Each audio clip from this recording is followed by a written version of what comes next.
வேண்டாம்னு நினைக்கிறேன். அ ஒரே நிமிஷத்துல ஒரு சின்ன நெட்வொர்க் சிக்கல் ஒரு நிமிஷம்.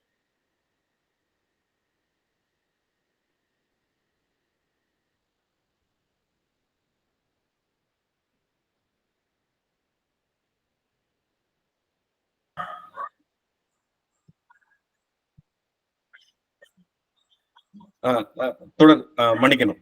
அப்போ உங்களுடைய அறிமுகத்துல இருந்தே தொடர் நீங்க ஒரு தொழிற்சங்கத்துல முழு நேரமா பணியாற்றிட்டு வரீங்க இல்லையா? இப்போ என்ன என்ன போல ஒரு இன்ஜினியரிங் ப்ரொஃபஷன்ல இருக்கவங்களுக்கு ரொம்ப அறிமுகமாகாத விஷயம் தான். நான் கேள்விப்பட்ட வரைக்கும் தொழிற்சங்கம் அப்படிங்கிறது தொழிலாளர்களுடையது. தொழிலாளர்கள் வந்து அவங்க மூட்டை தூக்குறவங்களா இருக்கலாம், ஆட்டோ ஓட்டுறவங்களா இருக்கலாம். அவங்களுக்கு ஏதோ ஒரு சங்கம் வச்சிருக்கிறாங்க. அவங்க சம்பளத்த கேட்கறாங்க. அவங்க அவங்க வேலை நிரந்தரத்த கேட்கறாங்கன்ற அளவுல தான் நான் புரிஞ்சுகிட்டு இருக்கேன். எனக்கு ஏதாவது 1, 2 உங்களுடைய அனுபவத்திலிருந்து நாங்கள் ஒரு தொழிற்சங்கம் கட்டியிருக்கிறதுனால, இந்த விஷயத்த இவங்களுக்கு செஞ்சு குடுக்க முடிஞ்சதுன்றதுக்கு, ஒரு 2 உதாரணம் சொல்லணும் அப்படின்னா, நீங்க யாருன்னு நான் தெரிஞ்சுக்கணும் அப்படின்றதுக்கா? இல்ல ஒரு தொழிற்சங்கத்துடைய பணி என்னவா இருக்கும்? இல்ல ஒரு தொழிற்சங்கம் இவ்வளோ ஒரு சிறப்பான பணிய செய்ய முடியுமான்னு நான் புரிஞ்சுக்கணும் அப்படின்னா, ஒரு 2 உதாரணம் சொல்ல முடியுங்களா? நிச்சயமா சொல்ல முடியுங்க. இப்போ உதாரணத்துக்கு எடுத்துக்கணும்னா, ஆ ஐடி துறைன்னு சொல்லக்கூடிய அந்த ஏரியாவுல வந்து தொழிற்சங்கமே கிடையாது. குறிப்பா வந்து ஒயிட் காலர் ஜாப் அப்படின்னு சொல்லக்கூடிய அந்த இடத்துல வந்து தொழிற்சங்கம் கிடையாது. அவங்க தொழிலாளர்கள் அப்படின்ற வரையிலே இல்ல அப்படின்ற மாதிரி தான் முன்னாடிலாம் இருந்தது நிலைமை.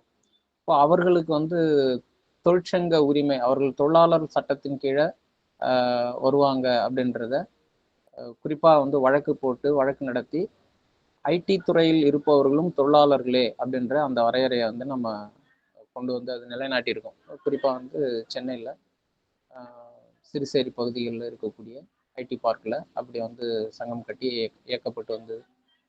அ பின்னாளில் வந்து அங்க இப்போ சங்கம் இல்ல. இது இது ஒரு நிலைமை. ஆனா தொழிலாளர் உரிமை அப்படின்ற வகையில அவங்களுக்கு அந்த உரிமைய பெற்று தந்தது அப்படின்றதுல புதிய ஜனநாயக தொழிலாளர் முன்னணி அந்த வேலைய வந்து செஞ்சிருக்கு. இது 1.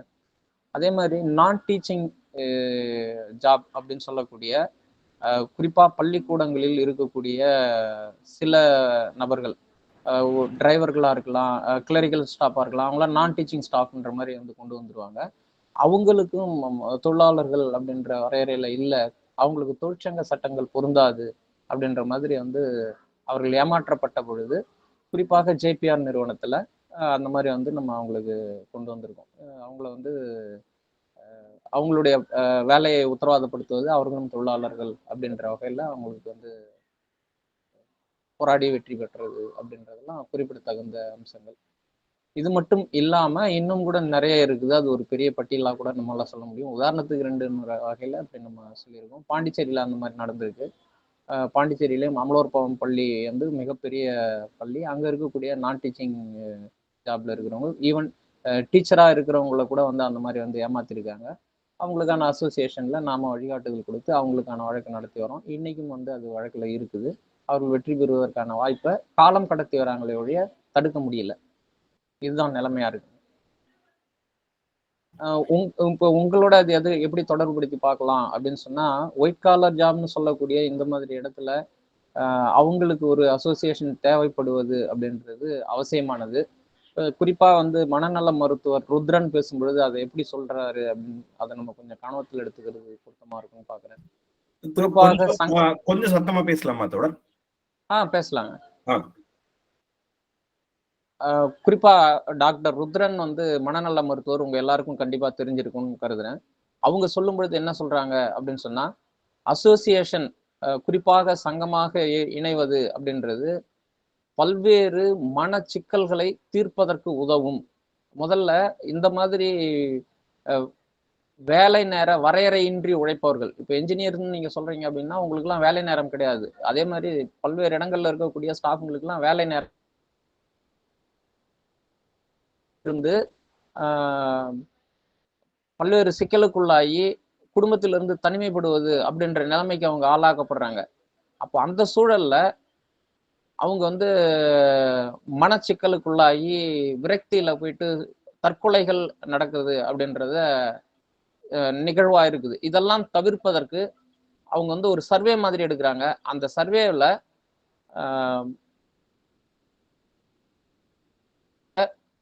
தொழிலாளிகள் தற்கொலைக்கு ஆளாகவில்லை அப்படின்றது தான் நிலைமையா இருந்தது. இதை வந்து அவங்களே நம்முடைய கூட்டத்துல சொல்லியிருக்காங்க. அப்போ நான் 2 விஷயம் புரிஞ்சுக்கிறேன். என்னுடைய முதல் கேள்வியில இருந்து. உங்களுடைய 2 அனுபவங்கள சொல்லுங்க. தொழிற்சங்கமாக இருந்து செயல்பட்ட சில அனுபவங்களை கேட்கும்போது குறிப்பிட்டிருந்தீங்க. எனக்கு இது ரொம்ப புதுசா இருந்தது. ஐடி துறையில உள்ளவங்கள நம்ம பார்க்கிறது வந்து, அவங்க தான் ரொம்ப ரொம்ப சொபிஸ்டிகேட்டட் வேலைய பார்க்கிறதா புரிஞ்சுகிட்டு இருக்கோம். ஆனா லே ஆஃப்ங்கிற ஒரு பெரிய பூதம் அவங்கள மிரட்டிட்டு தான் இருக்கு. ஆனா ஐடி துறைய கூட வந்து ஒரு சங்கமா திரள வைக்க முடியும் அப்படின்ற சாத்தியப்படுத்திருக்கீங்கன்னு கேட்கறது ரொம்ப புதிய தகவலா இருந்தது. அ இப்போ நீங்க சொல்ற ருத்ரன் மருத்துவர் பேசுற தகவலுமே கவனிக்கத்தக்க விஷயமா இருக்குது.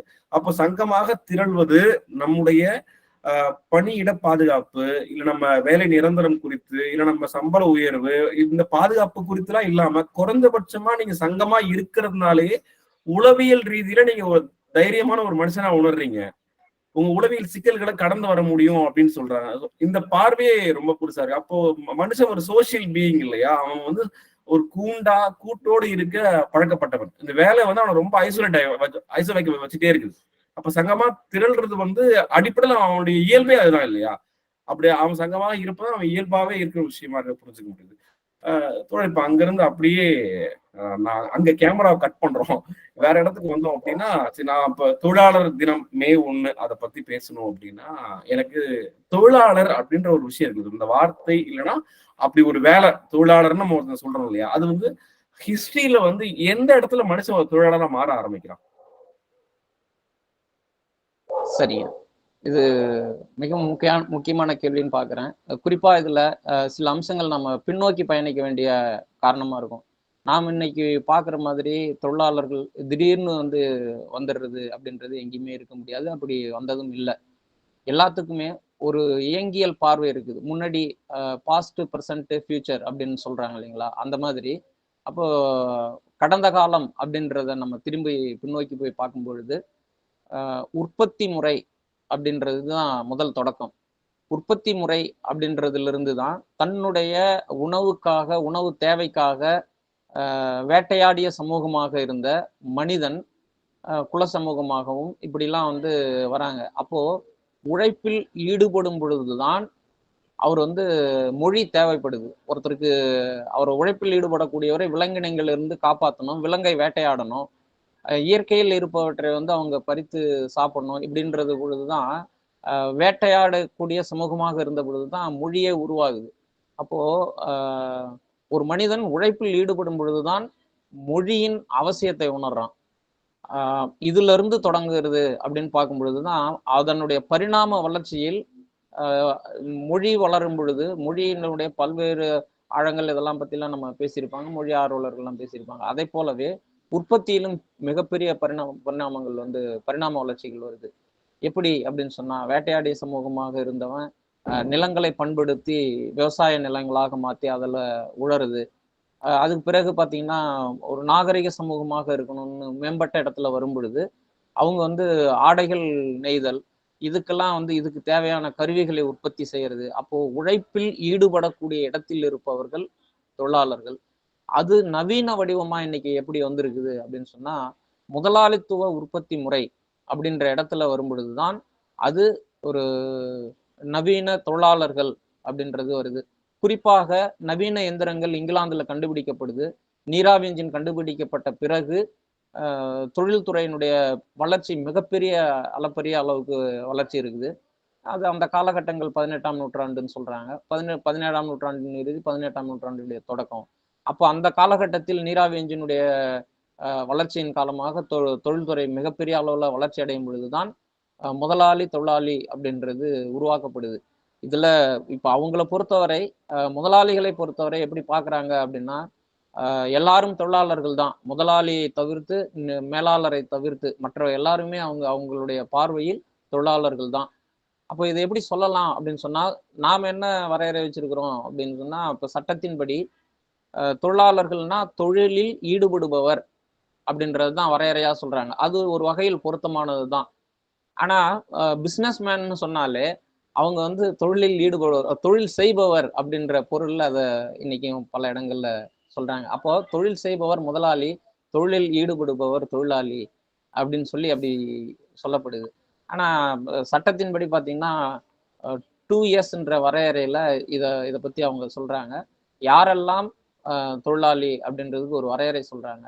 அந்த வரையறை என்பது என்னன்னா, யாரெல்லாம் விடுமுறை எடுத்துக்கொள்வதற்கு லீவு வேணும்னா வேற ஒருத்தர்கிட்ட ஒப்புதல் வாங்குற நிலைமையில இருக்கிறாங்களோ அவங்க அத்தனை பேரும் தொழிலாளி தான்.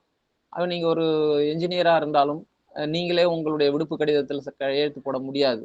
நீங்க இன்னொருத்தர்கிட்ட கையெழுத்து வாங்க வேண்டிய அவசியம் தான் இருக்கும். ஒரு ஆலை சார்ந்தோ அல்லது வந்து ஒரு இன்ஜினியரிங் இதுல இருந்தீங்கன்னா கூட அப்படித்தான் இருக்கும். அந்த வகையில நீங்களும் தொழிலாளின்றது தான் நம்ம புரிஞ்சுக்கணும். உற்பத்தி வடிவங்கள்ல, உற்பத்தி முறைகள்ல மாற்றங்கள் இருந்திருக்கலாம். மற்றபடி தொழிலாளி அப்படின்றது ஆட்டோ ஓட்டுறவர் மட்டும் தொழிலாளி அப்படின்ற பொருள் கிடையாது. முதலாளித்துவத்தின் பார்வையிலும் அப்படித்தான் இருக்கு. தொடர்ந்து 2 இயர்ஸ் சொல்ல ஆரம்பிச்சீங்க. அதுல ஒண்ணு வந்து விடுமுறை கேட்கிற இடத்துல, விடுப்பு கேட்கிற இடத்துல நான் மறுக்கிறது. 2 இயர்ஸ்ல 2வது அம்சம் தொடர் விடுப்பு கேட்கிறவருக்கு அங்கீகாரம் செய்ய முடியாத இடத்துல நம்ம இருக்கிறோம் அப்படின்றது தான் 2வது விஷயம். நாம் வந்து 10 பேருக்கு அது எப்படி சொல்லுவாங்கன்னா, ஒரு 10 பேரை வந்து சூப்பர்வைசிங் பண்றேன் அப்படின்னு சொன்னா, அந்த 10 பேருக்கு விடுப்பு அளிக்கக்கூடிய இடத்துல நான் இருக்கிறேனா அப்படின்றத பாக்குறது. ஒண்ணு என்னுடைய விடுப்பை நானே எடுத்துக்கொள்ள முடியாதுன்னா, நான் இன்னொருத்தருடைய கையெழுத்து பெறுபவராக இருக்கணும். இன்னும் ஒண்ணு. 2வது என்னிடம் வேலை பார்ப்பவர்களுக்கு நான் விடுப்பு தரணும் அப்படின்னு சொன்னா, அவர்களுடைய விடுப்பு கடிதத்தில் நான் கையெழுத்திட முடியாதவராக இருக்கும் பொழுது, நான் தொழிலாளி தான். இப்போ இதுல எப்படி கேட்கிறேன், இப்போ இப்போ ஒருத்தர் கீழே ஒரு 5 பேர் வேலை பார்க்குறாங்க. ஆனா 5 பேருக்கும் இவர் தான் லீவ் குடுக்கணும். ஆனா இவரே லீவ் எடுக்கணும்னா, இவருக்கு மேல ஒருத்தர்ட்ட கேட்கிற நிலைமையில இருக்காரு இல்லையா? அப்ப 2 இயர்ஸ்ல 1 இயர்ஸ் மட்டும் தான் அப்ளை ஆகுது. 1 இயர்ஸ் அப்ளை ஆகலல்ல. அப்ப இவர் தொழிலாளியா இல்லையா? அவர் தொழிலாளி தான். 2ல அதாவது பல்வேறு அம்சங்கள் சொல்லும் பொழுது, ஏதோ ஒண்ணு பொருந்துனா கூட அவர் தொழிலாளி தான். அந்த மாரி நீதிமன்ற வழக்குகள், தீர்ப்புகள் நடந்திருக்குங்க. ஓகே. இப்போ அத்தனை அம்சங்களும் பொருந்தி போகணும்ன்றது அவசியம் இல்ல. சரி தோழர். அப்புறம் வந்து இந்த வரலாற்று பரிணாம கட்டங்கள பேசிக்கிட்டு இருக்கும்போது, இவங்க முதல்ல காடுகள்ல இருந்தாங்க. அப்புறம் வந்து இவங்க அந்த நெசவு தொழில் செய்ய ஆரம்பிச்சாங்க. தொழிற்சாலைக்குள்ள வந்தாங்க அப்படின்னு ஒரு வளர்ச்சி இருக்கு இல்லைங்களா? இதுக்கு ஏதாவது ஆமா. டெஃபினிஷன் இருக்கா? ஒண்ணுக்கும் ஏதாவது பேர் இருக்குங்களா? இது டிஃபைன் பண்ணியிருக்காங்களா? அ சோசியாலஜியா? ஆமா. சமூகம் வந்து பல்வேறு சமூகங்களா வளர்ந்ததா அறிவியலாளர்கள் சொல்றாங்க. குறிப்பா வந்து இந்த ஆரம்ப கட்டத்துல இருந்தத புராதான பொதுவுடைமை சமூகம் அப்படின்னு வரையறுக்கிறாங்க. அது என்ன புராதான பொதுவுடைமை அப்படின்னு சொன்னா, பொதுவுடைமை சமூகம் அப்படின்றது தான் பொதுவில் நம்ம பார்க்குற ஒரு இடம். இந்த பொதுவுடைமை அப்படின்னு சொன்னாலே அது என்னன்றது பின்னாடி கூட பேசலாம். புராதான பொதுவுடைமை என்பது என்ன அப்படின்னா, பழமையான அந்த மீனிங் வந்து அதுதான். அப்போ அதுல பொதுவுடைமை இருக்கும். இப்போ உதாரணத்துக்கு எடுத்தோம்னா, இங்க நாம வந்து ஒரு வரையறை போட்டு வீடு கட்டியிருக்கிறோம். வரையறை போட்டு அந்த வீட்டுக்குள்ள நம்ம இருக்கிறோம். அந்த வீட்டுக்குள்ள நம்முடைய எல்லைக்குள்ள இருக்கக்கூடிய அ அ ஒரு கொய்யா மரமோ, அல்லது ஏதோ ஒரு பழமரம் இருக்குது அப்படின்னு சொன்னா, அத நாம வந்து நம்முடைய எல்லைக்குட்பட்டதுன்னு சொல்றோம். ஆனா முன்னாடி எப்படி இருந்தது அப்படின்னு சொன்னா, நீங்கள் குடியிருக்கலாம். உங்க குடியிருக்கிற இடத்த சுத்தி எது இருந்தாலும் கூட, அவங்க யாராவது வந்து பறிச்சுன்னு போவாங்கன்னா, அத கேட்க முடியாது. அப்போ அனைத்தும் பொதுவில் இருந்தது. ஆனால் அதுல ஒரு சிக்கலான விஷயம் என்ன அப்படின்னு சொன்னா, அதுல பல்வேறு முரண்பாடுகளும் இருந்தது. பழமைவாதம் அதாவது வரைமுறையற்ற உடலுறவு அந்த மாரிலாம் இருந்தது. சில பழமைவாதங்கள்லாம் இருந்தது. அப்ப சமூகம் முன்னோக்கி அதிலிருந்து மேன்மை பெற்று, ஒரு அந்த புராதன பொதுவுடைமை சமூகத்தினுடைய அழிவிலிருந்து இன்னொரு சமூகம் தொடர்ந்து வருது. அதுதான் வந்து பார்த்தீங்கன்னா, குறிப்பா சொல்லக்கூடிய நிலவுடைமை சமூகம், ஆண்டான் சமூகம். அதுல எப்படி இருந்தாங்க அப்படின்னு சொன்னா, அ ஒரு குரூப்பா போயிட்டு இன்னொரு குரூப்ப வந்து அடிமைப்படுத்தி, அவங்கள வந்து தன்னுடைய தேவைகளுக்காக வேலை வாங்குறது. அப்போ ஆண்டான் யாரு அப்படின்னு சொன்னா, ஒரு குலத்திலிருந்து இன்னொரு குலத்தை வெற்றி காண்பதும், அவர்களை தன்னுடைய உற்பத்திக்காக, தன்னுடைய நிலத்திலயோ அல்லது வந்து தன்னுடைய தோட்டத்திலயோ வேலை செய்ய வைக்கிறதுக்காக வந்து பயன்படுத்தியது. கிட்டத்தட்ட நம்ம ரொம்ப எளிமையா புரிஞ்சுக்கணும்னா, பெரியண்ணா சினிமாவுல வரும். சாக்கெல்லாம் கட்டிக்கிட்டு போய் வேலை செய்வாங்க. விஜயகாந்தினுடைய படத்துல. அதே மாரி பரதேசி படத்துல கிட்டத்தட்ட வரும். அந்த சாக்கெல்லாம் கட்டிட்டு அவங்க தப்பிச்சு ஓடும்பொழுது, இந்த குதிகால் நரம்பெல்லாம் வெட்டுவாங்க. இந்த மாரியான காட்சிகள்லாம் வந்து அதுல பயன்படுத்தியிருப்பாங்க. அப்போ கிட்டத்தட்ட ஆண்டான் அடிமை சமூகத்தினுடைய ஒரு ஒரு ஒப்பீட்டளவுல அத நம்ம புரிஞ்சுக்க முடியும்.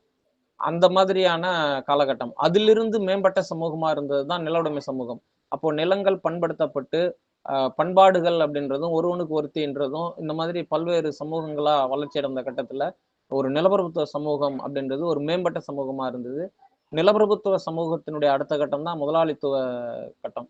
அப்போ நிலப்பிரபுத்துவத்துல என்னெல்லாம் இருந்ததுன்னா, நிலம் ஒருத்தர் வச்சிருப்பாரு, அவர்கிட்ட அவருடைய நிலத்துல போய் வேலை செய்வாரு, அவருக்கு குறிப்பா நிலம் இருக்கும். இந்த நிலத்தில் தனக்காக அவருக்கு கொடுக்கப்பட்ட நிலத்தில் தனக்காக வேலை செஞ்சுக்கிட்டு ஒரு நில பண்ணையாளர் பண்ணையா இருக்கிறாருன்னா அவர்கிட்டையும் போய் வேலை செய்யணும்.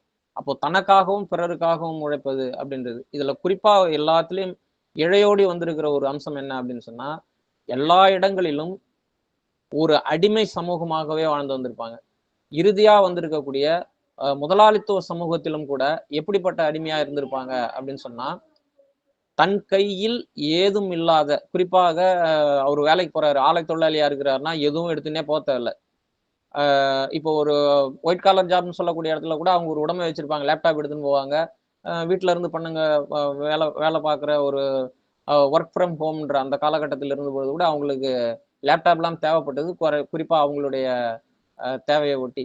ஆனால் ஒரு ஆலை தொழிலாளியா இருக்கிறாரு அப்படின்னு சொன்னா ஸ்க்ரூ டிரைவர் எடுத்துன்னு போக தேவையில்ல, ஸ்பேனர் எடுத்துன்னு போக தேவையில்ல, எதுவுமே தேவையில்ல.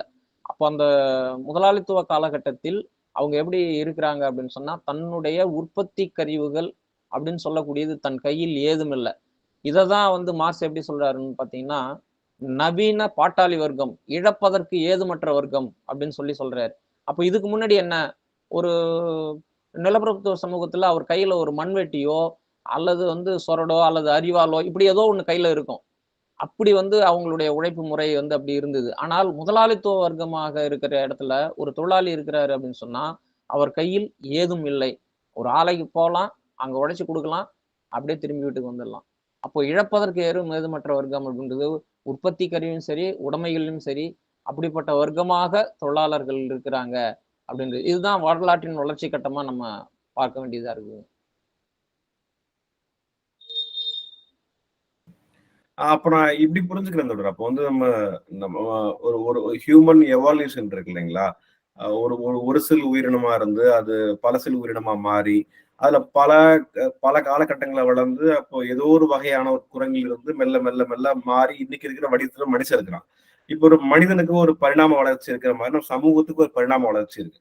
சார் சமூக பரிணாம வளர்ச்சி ஒரு பிராட் ஸ்பெக்ட்ரமா பிரிக்கிறதா இருந்தா புராதன பொதுவுடைமை சமூகமா இருந்தான். அந்த அபோகலிப்டோ படத்துல வர்ற மாதிரி புராதன பொது சமூகமா இருந்தது.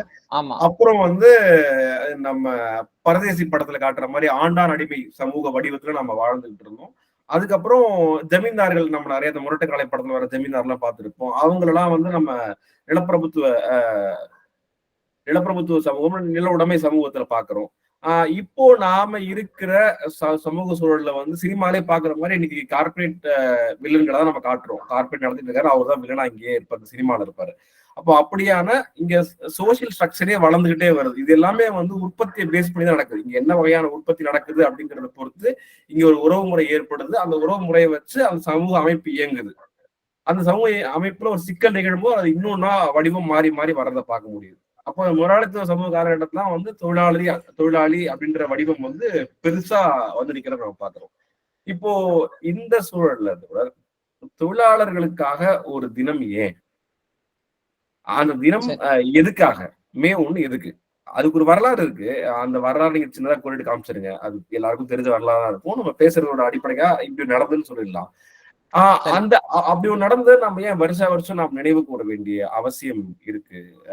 அது இன்னைக்கு தேவையா? அது என்னைக்கும் நடந்தது, ஒரு விஷயத்துக்காக போராடினாங்க, ஓகே. அது இன்னைக்கும் திருப்பி திருப்பி நம்ம அதை ரீகால் பண்ண வேண்டிய தேவை இன்னைக்கு ஏன் இருக்கு? அன்னைக்கு ஏன் நடந்தது, இன்னைக்கு ஏன் நம்ம ரீகால் பண்ணணும்? அதுதான் நீங்க 2 கேள்வி இதுல முன் வச்சிருக்கீங்கன்னு நான் புரிஞ்சுக்கிறேன்.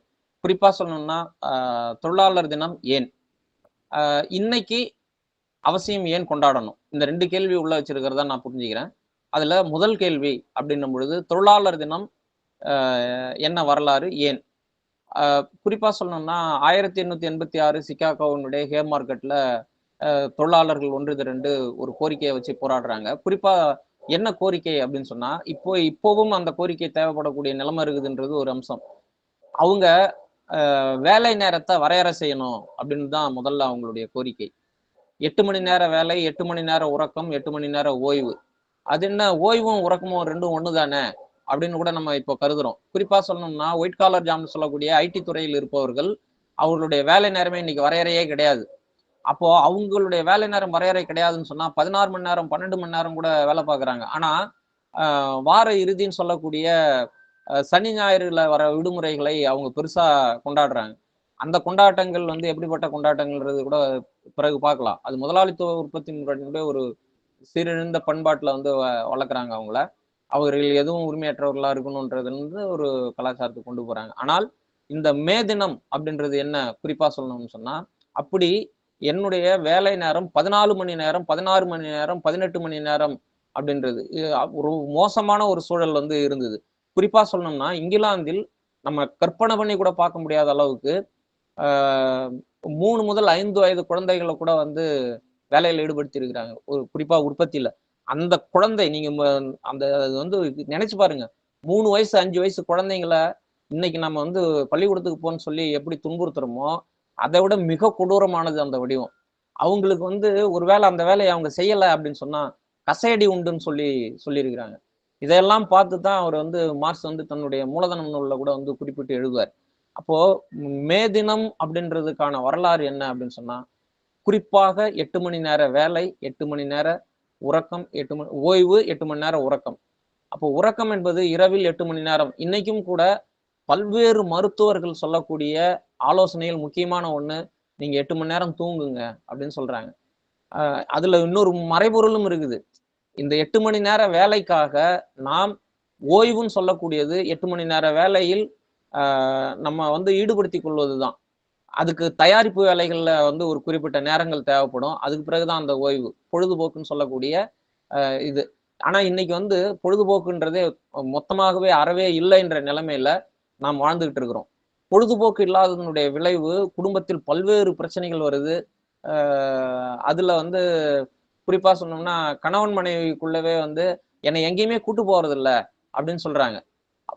இது இதே நிலைமை ஒரு 150 ஆண்டுகளுக்கு முன்பு எவ்வளவு மோசமானதா இருக்கும்னு நீங்க நினைச்சு பாருங்க. அவங்க தான் பெத்த குழந்தைய வந்து பார்க்க முடியாது. தன் மனைவி கூடவே இருக்க முடியாது அப்படின்ற மிக மோசமான கட்டத்தில் தொழிலாளர்கள் இருந்தாங்க. அப்போதான் இந்த கோரிக்கை 8 மணி நேர வேலை, 8 மணி நேர ஓய்வு, 8 மணி நேர உறக்கம் அப்படின்ற இந்த கோரிக்கை வந்து எழும்பி, அதை முன்வைத்து வந்து போராட வேண்டிய நிலைமைக்கு ஆளானாங்க. அதை குறிப்பா வந்து அன்னைக்கு இருக்கக்கூடிய அரசு சிகாகோவில் அமெரிக்காவுடைய சிகாகோ நகரத்தில் இருக்கக்கூடிய அரசு மிக கொடூரமா ஒடுக்குனாங்க. இது அந்த நாளை ஒரு உதாரணத்துக்கு தான் எடுத்திருக்கிறாங்களே ஒழிய, நான் இங்கிலாந்தில் எப்படி மோசமானதா இருக்குதுன்றதையும் சொன்னேன். அது பிரான்ஸ்ல எப்படி மோசமானதா இருக்குதுன்றதையும் பார்த்தோம்னா, பிரான்ஸ்லயும் அதே மாதிரியான கோரிக்கைகள். அப்போ முதலாளித்துவ உற்பத்தி முறை எங்கெல்லாம் பற்றி பரவிச்சோ, அந்த இடங்கள் எல்லா இடங்களிலுமே ஈவன் ஜெர்மன்லயும் போராட்டங்கள் நடந்திருக்குது. இதெல்லாம் விட ரஷ்யாவிலையும் போராட்டம் நடந்திருக்குது. அப்போ எல்லா இடங்களிலும் தொழிலாளர் வர்க்கம் கொடூரமான முறையில் சுரண்டப்பட்டதனுடைய விளைவு. அவங்களுக்கு ஓய்வே இல்லாம குறிப்பாக அவங்க முன்னு வச்சது வேலை நேரம் மட்டும்தான். இதெல்லாம் விட கொடூரமானது என்ன தெரியுங்களா? இப்போ தேர்தல் காலம்.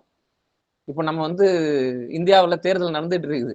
எனக்கு ஓட்டுரிமை வேணும்னு ஒரு கோரிக்கை இருக்குது. எனக்கு ஓட்டு போடுகின்ற உரிமையை வந்து குரல் எழுப்பிய நாளாகவும் நாம் இதை பார்க்க வேண்டியது இருக்குது.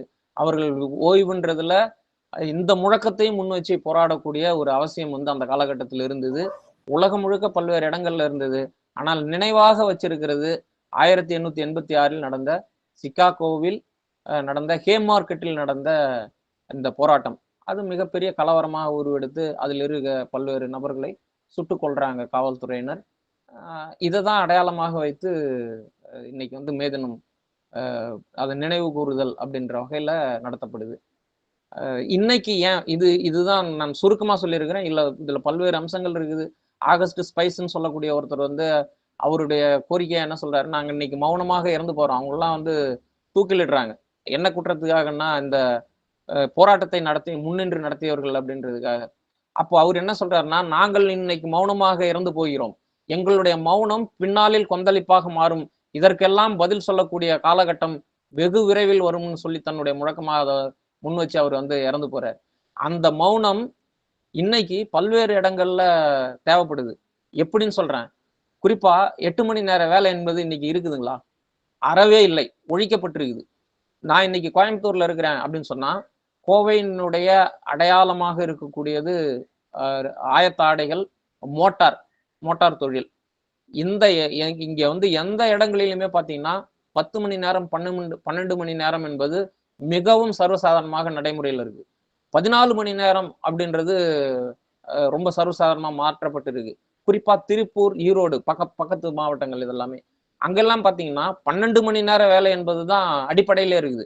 அப்போ டெக்ஸ்டைல் பிசினஸ் நடக்கக்கூடிய டாலர் சிட்டி அப்படின்னு சொல்லக்கூடிய அந்த திருப்பூர்ல 12 மணி நேர வேலை என்பதுதான் அடிப்படை. அப்போ 8 மணி நேர வேலையை வலியுறுத்தி 150 ஆண்டுகளுக்கு முன்னாடி வைத்த கோரிக்கை இன்னைக்கு நிறைவேறுகிறதா அப்படின்னு சொன்னா இல்லை. இந்த 8 மணி நேர வேலை அப்படின்றது பாதிக்கப்பட்டால் மற்ற எல்லா சைக்கிளும் பாதிக்கப்படும். நம்முடைய சுழற்சியில் இருக்கக்கூடிய எல்லாமே பாதிக்கப்படும். நீங்க தூங்க முடியாது. தூங்க முடியலன்னும் போது மலச்சிக்கல் வரும். மலச்சிக்கல் வந்தாலே பல்வேறு வியாதிகளுக்கு அடிப்படையா மாறும். நீங்க சம்பாதிச்சதை ஃபுல்லா மருத்துவர்கிட்ட கொடுக்கணும். இந்த மாதிரி ஒரு மோசமான நிலைமைக்கு அப்போ இரவு பகல் பாராம 12 மணி நேர வேலை நம்ம கண்முழித்து பார்க்கும் பொழுது நமக்கு தேவையான சில சுரப்பிகள் மெலனின்னு சொல்லுவாங்க, அந்த மாதிரியான சுரப்பிகள் கூட இரவில் கண்முழித்து வேலை செய்வதன் மூலம் நமக்கு கிடைக்காதுன்னு சொல்லுவாங்க.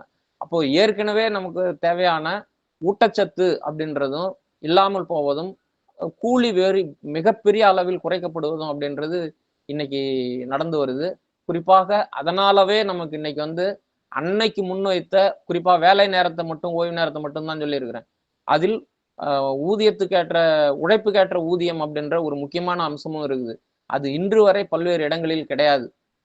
அப்போ இன்னைக்கும் அந்த மாதிரியான குரல் எழுப்பக்கூடிய அவசியம் இன்னைக்கும் தொழிலாளர் வர்க்கத்துக்கு இருக்குது. அது வெறுமனே தொழிலாளர் வர்க்கத்துக்கு மட்டுமல்ல, உங்களை போன்ற என்ஜினியர்களுக்கும் இருக்கும். நீங்க வந்து குறிப்பா நான் சொல்ல வர்றது, உங்களுக்கு ஓரளவுக்கு ஊதியம் இருந்திருக்கலாம். அது குறிப்பான வகையில போதுமான ஊதியமா இருக்கலாம். ஆனால் உங்களுடைய வேலை நேரம் அப்படின்றது இல்ல அப்படின்னு ஒழிஞ்சாலே வேலை நேரம் குறைக்கப்பட்டது. நான் சொல்றது வேலை நேரம் அதிகப்படுத்தப்பட்டிருக்குது. அப்போ உங்களுடைய ஓய்வு நேரம் குறைக்கப்பட்டிருக்குது. அப்போ நீங்க குடும்பத்தோட உங்களுடைய நேரத்தை செலவிட முடியாது.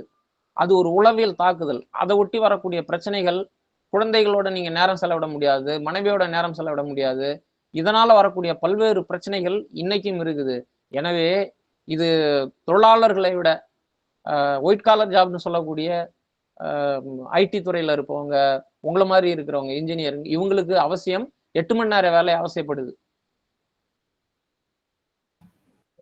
இப்போ குறிப்பா 2 கோரிக்கைகளுக்காக உலகம் தழுவல போராட்டங்கள் நடந்ததா கொஞ்சம் சுருக்கமா புரிஞ்சுக்கிறேன் தொடர். முதல் கோரிக்கை வந்து 8 மணி நேர உழைப்பு, 8 மணி நேர ஓய்வு, 8 மணி நேர உறக்கம். 2வது உழைப்புக்கு ஏற்ற ஊதியம். இப்படி 2 இருக்குன்னு வச்சுக்கோங்களேன். ஆனா நான் என்ன பாக்குறேன் அப்படின்னா, நான் வந்து உழைச்சாதான் தொடர் முன்னேற முடியும். அப்ப நான் உழைக்கணும்னா நான் வந்து எல்லா பொறுப்புகளையும் எடுத்துக்கிறேன். 8 மணி நேரம்ன்றத 10 மணி நேரம் பார்க்க 12 மணி நேரம் என்னுடைய வந்து சக இன்ஜினியர் ஒருத்தவர் காலைல 9 மணிக்கு வேலை வராரு, 6 மணி நேரம் வாட்ச பார்த்துட்டு கிளம்புறாருன்னா என்ன அவன் சின்சியரிட்டியே இல்ல, டைம் பார்த்து வேலை பார்த்துட்டு இருக்கான்னு நான் பாக்குறேன். இப்போ என்கிட்ட ஒரு இன்ஜினியர் பேசிட்டே இருக்காரு, அவர் மணி 1 ஆயிடுச்சு, அவர் சாப்பாடு போய் சாப்பிட போறாரு. நான் வேலை இருக்கு சாப்பிட போறீங்க, வேலையை முடிச்சுட்டு போலாம், வெயிட் பண்ணுங்க நான் சொல்றேன். அது இயல்புன்னு நான் பாக்குறேன். நீங்க ஒரு வேலை சின்சியரா இல்லாம நீங்க எப்படி முன்னேற முடியும்? வாங்குற காசுக்கு நம்ம நேர்மையா இருக்கணுமா இல்லையா? நான் அப்படிதானே பாக்குறேன்.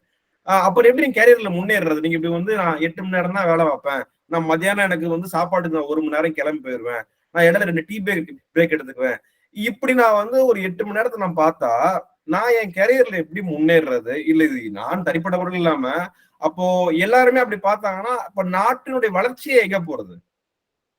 அப்போ அப்படி ஒண்ணு இருக்கு இல்லைங்களா? அப்போ இது எப்படி பாக்குறது? இப்ப 8 மணி நேரம், இப்போ ஏதோ ஒரு ஐடி துறையில உள்ள ஒரு பெரிய ஜாம்பவான் கூட சமீபத்துல வந்து நம்ம அதிக நேரத்தை கூட்டி வேலை பார்க்கணும், அப்போ சர்வதேச அளவுல நம்ம போட்டி போட முடியும் அப்படின்னு சொல்றாங்க. ஒரு நான் என்ன அப்படி பாக்கல. நான் 10 மணி நேரம் வேலை பாக்குறேன்னா நான் வளர்றேன்னு பாக்குறேன், எனக்கு வந்து 2 ஸ்கோர் இன்கிரிமெண்ட் கொடுக்குறான்னு பாக்குறேன், எனக்கு ப்ரொமோஷன் கிடைக்குதுன்னு பாக்குறேன். நான் அப்படி வேலை செய்யலைன்னா முதல்ல என் வேலையை தக்க வச்சுக்க முடியாதுன்னு பாக்குறேன். என் வளர்ச்சி எல்லாம் ஒரு பக்கம், என் வேலை தக்க வச்சுக்க முடியாது நானே பாக்குறேன் இல்லையா? அப்போ எனக்கே 8 மணி நேரம்ன்றது நான் ஃபீல் பண்ணல.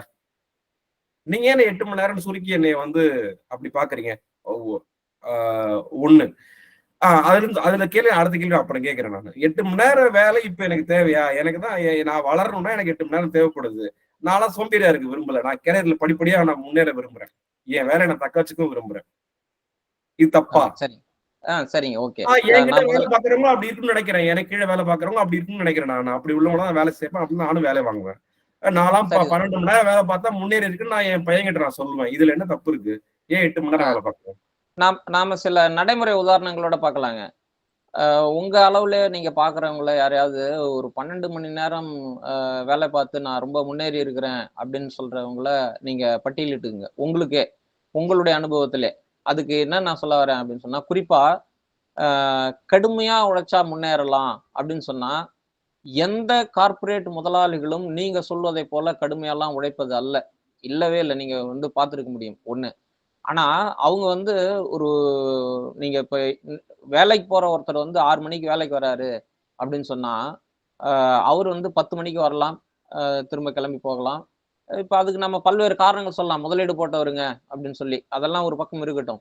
அ வேலை நேரத்தை கூட்டுவதன் மூலம் மட்டுமே உற்பத்தியில் அதிக வளர்ச்சியை ஒரு குறிப்பிட்ட நபர் காணுவார் அப்படின்றது எங்கேயும் உலக வரலாற்றில் எங்கேயுமே இல்ல.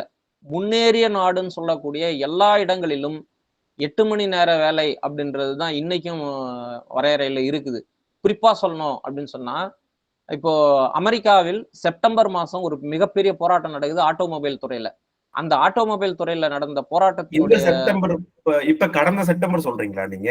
ஒரு 6 ஆம் மாசத்துக்கு முன்னாடி சொல்றீங்க. ஒரு 6, ஆமா, 8 மாசத்துக்கு சொல்றீங்க. ஆமா, ஆமா, ஆமா. கடந்த ஆ.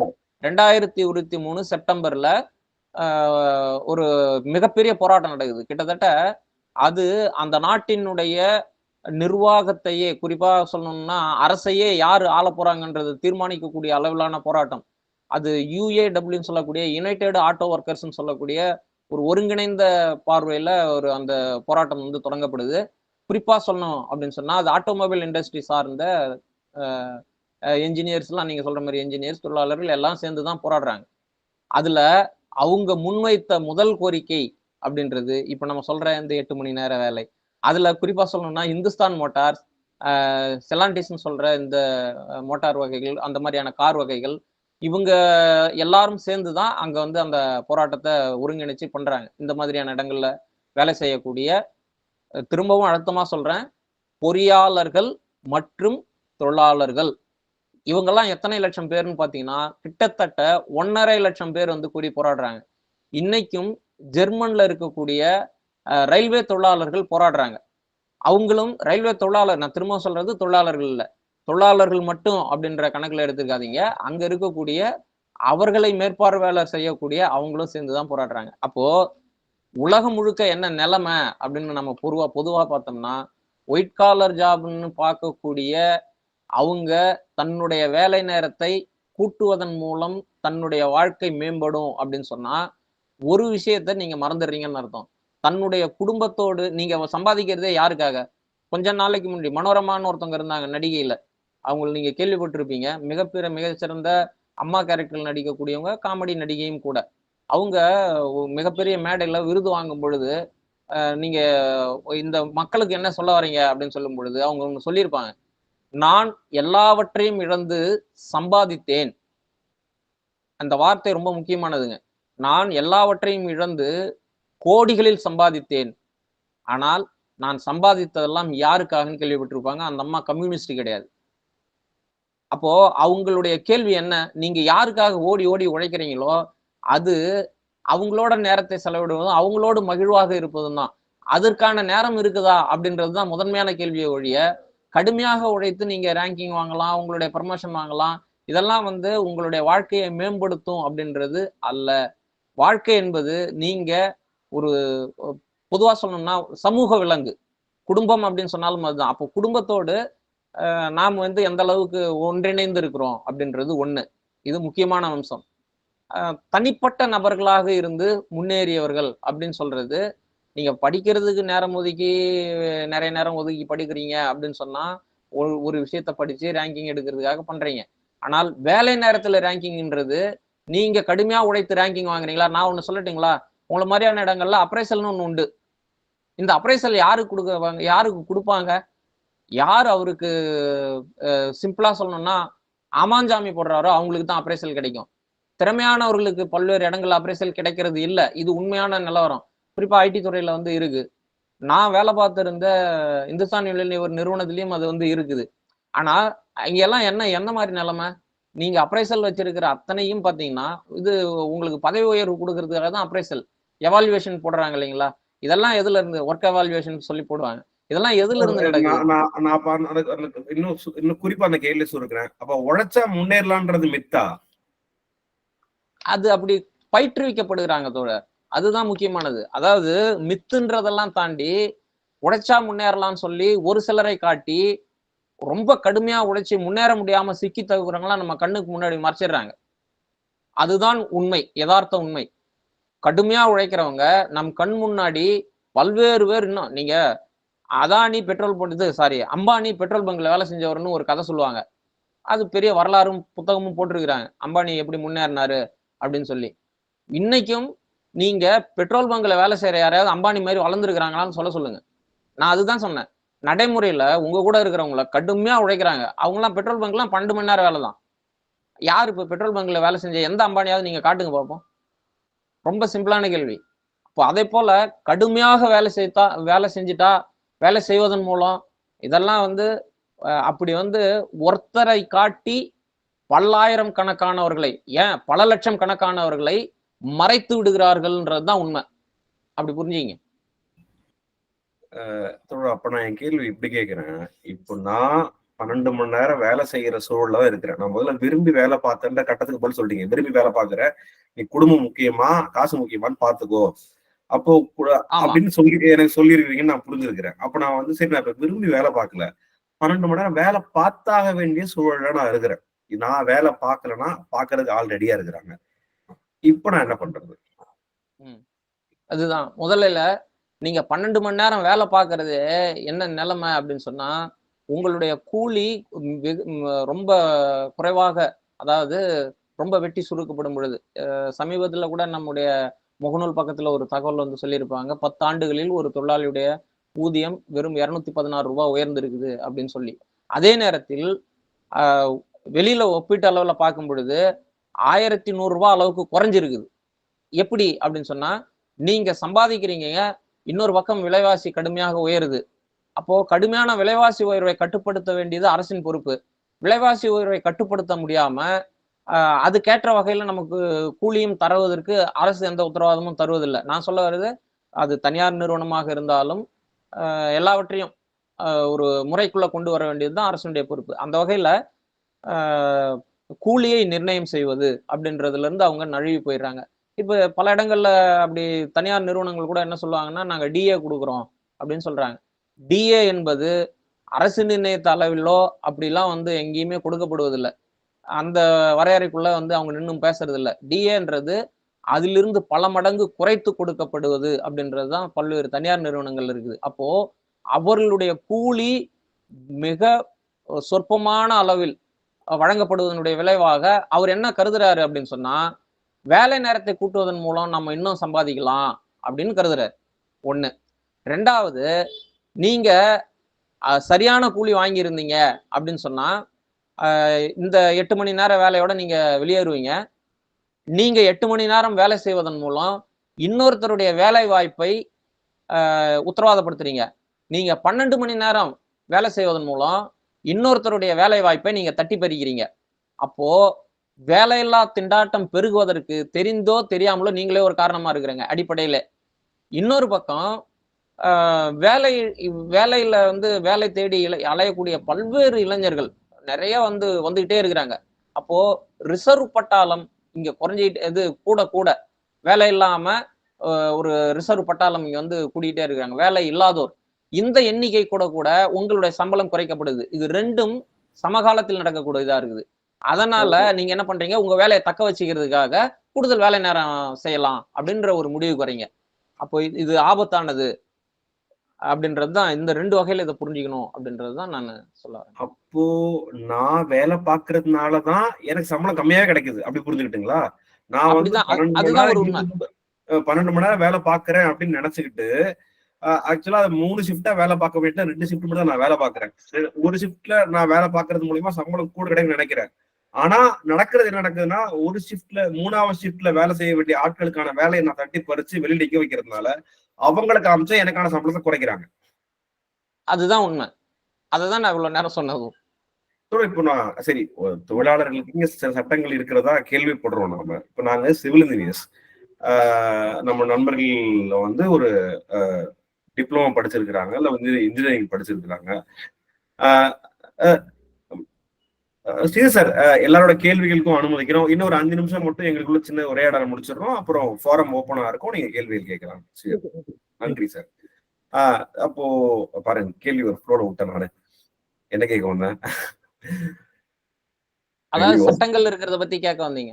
ஆமா தோழர். சட்டங்கள் வந்து அவங்களுக்கு இருக்கு. இப்ப நான் வந்து இன்ஜினியரிங் முடிச்சிருக்கேன். எனக்கு டிப்ளமோ முடிச்சிருக்கேன். நான் வந்து இங்க 10 வருஷமா வேலை பார்த்துட்டு இருக்கேன்னு வச்சுக்கோங்களேன். நான் வந்து ஒரு ரூ. 35,000 40,000 சம்பளம் வாங்குறேன்.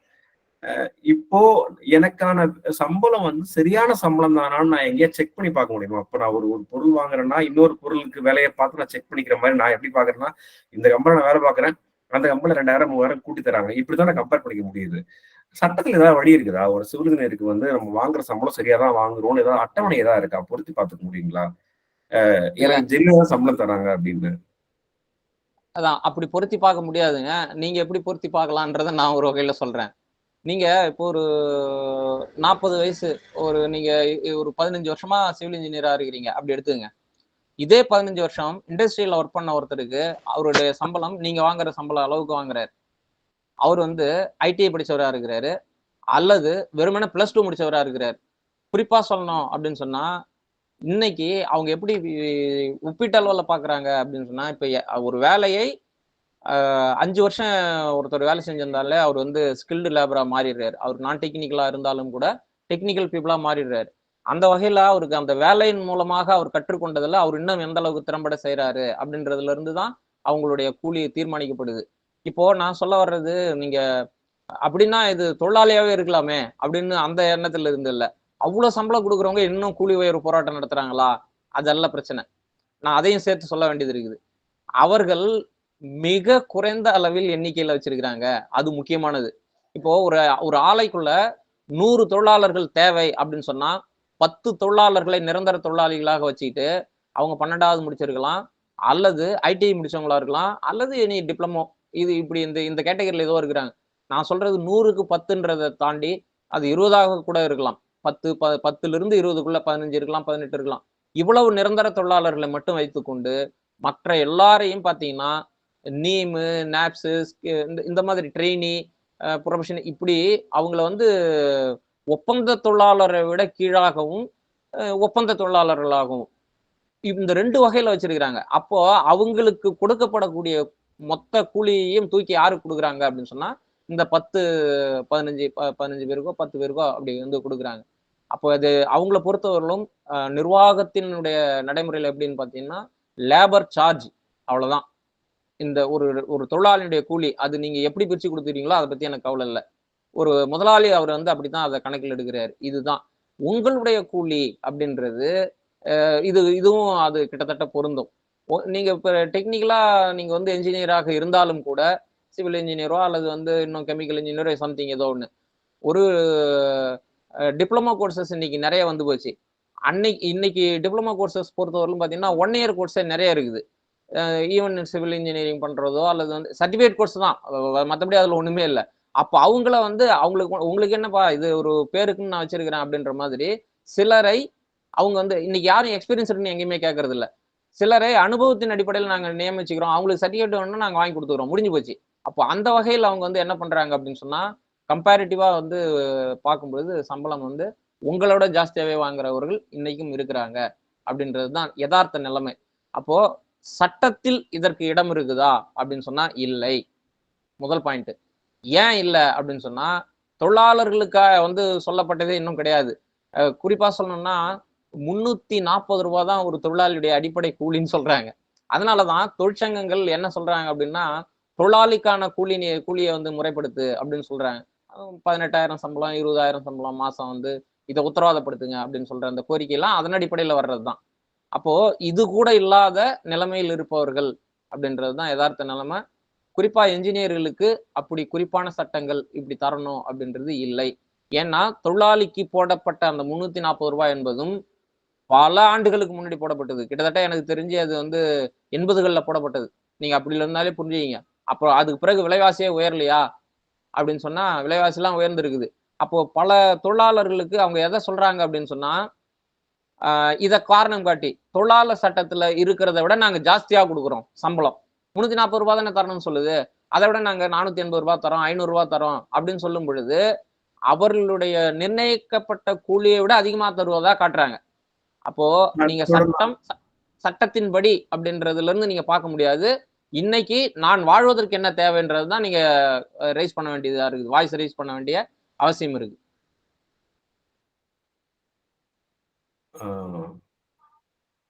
அப்போ நான் எப்படி புரிஞ்சுக்கிறேன் தொடர். அப்ப என்னன்னா வந்து இங்க அடிப்படையா வந்து குறைந்தபட்ச ஊதியம்னு தொழிலாளர்களுக்கு நிர்ணயிக்கப்பட்டிருக்கு சட்டத்துல. அந்த குறைந்தபட்ச ஊதியமே வந்து 1980ல கொடுத்ததுக்கு அப்புறம் இங்க எவ்வளவோ பொருளாதார மாற்றங்கள் நடந்தும், விலைவாசி உயர்வு நடந்தும் அதுவே மாறாம இருக்கு. உங்களை மாதிரியான தொழிற்சங்கங்கள் இன்னைக்கு குறைந்தபட்சம் ஒரு தொழிலாளருக்கு 18,000 ரூபாய் வேணும், மாசம் 20,000 ரூபாய் வேணும்னு போராட்டம் நடத்திட்டே இருக்கிறீங்க. இன்னும் அதுவே இங்க மாறல. அப்போ நான் ரிவர்ஸ்ல புரிஞ்சுக்குவா, அவங்களுக்கு கிடைக்கிறதுக்கு நாங்க தான் வேலை பார்த்தா அதுக்கப்புறம் எங்களுக்கு கிடைக்க வேண்டியது கிடைக்கும்னு புரிஞ்சுக்கலாமா? அதுல ஒரு உண்மையும் இருக்குது.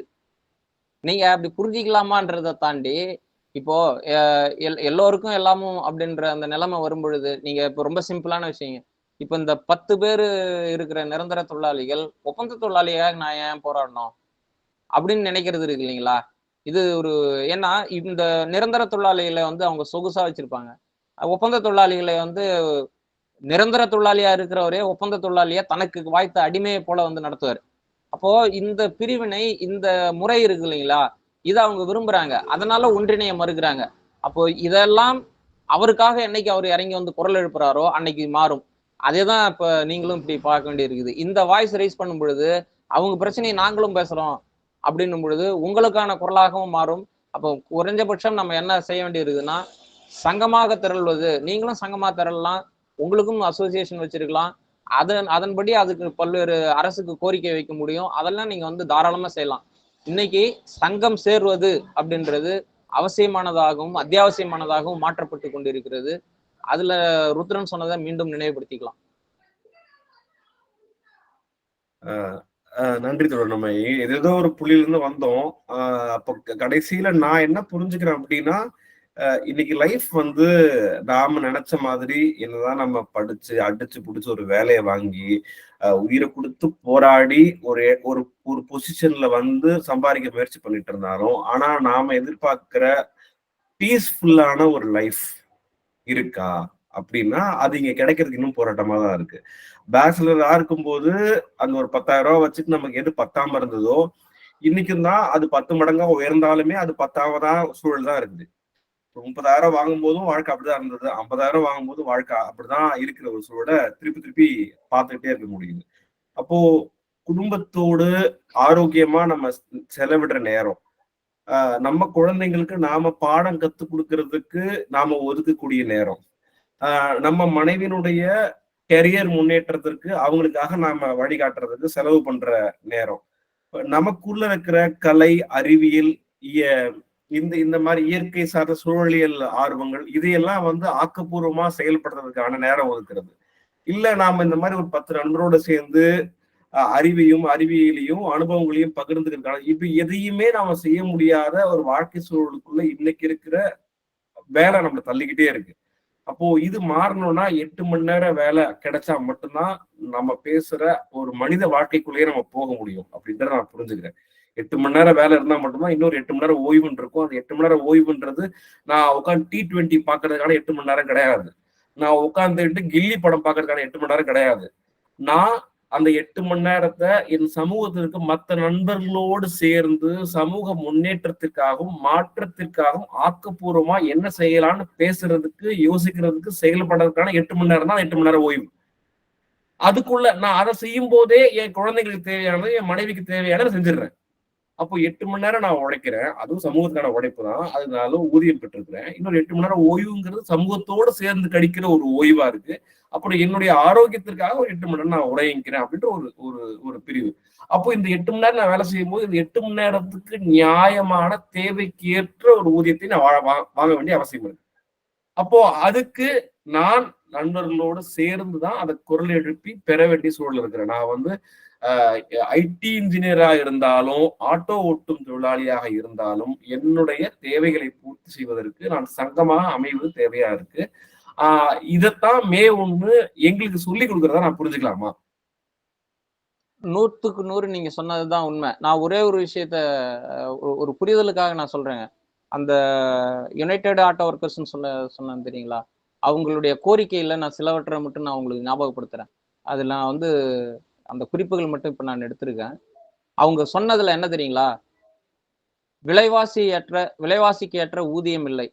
பணி நிரந்தரம் இல்லை. எனவே பணி நிரந்தரம் செய்யணும்.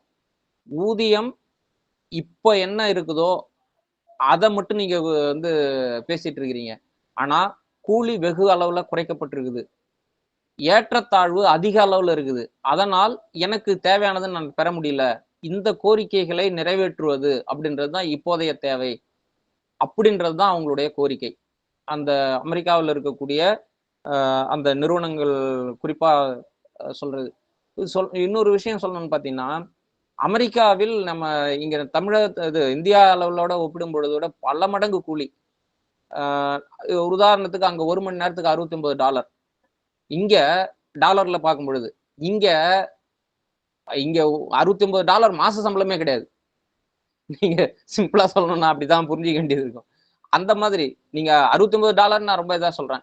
ஒரு $100 வச்சுங்க. மாசம் அவங்க வந்து 1 மணி நேரத்துக்கு $69 அப்படின்னு சொன்னா அதுவே போதலன்னு போராடக்கூடிய இடத்துல அந்த அளவுக்கு அங்க விலைவாசி உயர்ந்திருக்குது. இப்போ நம்ம நாட்டிலும் கடுமையான விலைவாசி உயர்வு அது சொல்ல முடியாத அளவுக்கு இருக்குது. அப்போ நாம் எந்த அளவுக்கு போராட வேண்டிய அவசியம் இருக்குது. அதில் நீங்க சொன்ன மாதிரியான அம்சங்கள் அடங்கும். குடும்பத்தோடு சமூகத்துக்கு வேலை செய்வதும், குடும்பத்தை சமூகமயமாக்குவதும், அதாவது அவங்களுக்கு சமூகத்துல என்னென்ன கேடுகள் இருக்குதுன்னு புரிஞ்சு வச்சுக்கிறதுக்கும், நீங்க சொல்ற மாதிரி இந்த டைம் பாஸ்ன்னு சொல்லக்கூடிய ஓய்வு நேரத்தையும் நம்ம எப்படி செலவு பண்றோம் அப்படின்றதும் தான் அதுல கவனத்தில் எடுத்துக்க வேண்டியதுன்னு பாக்குறேன். நீங்க இப்போ நம்ம கேள்வி மற்றவங்ககிட்டயும் உரையாடலாம் நினைக்கிறேன். இப்ப நான் ஒரு சின்ன கோவத்துல சில கேள்விகள் கேட்டேன். நம்ம நிறைய முழுசா தொட்டிருப்போம். இல்ல ஏன் எண்ண ஓட்டத்துக்கு போயிருக்கோம்.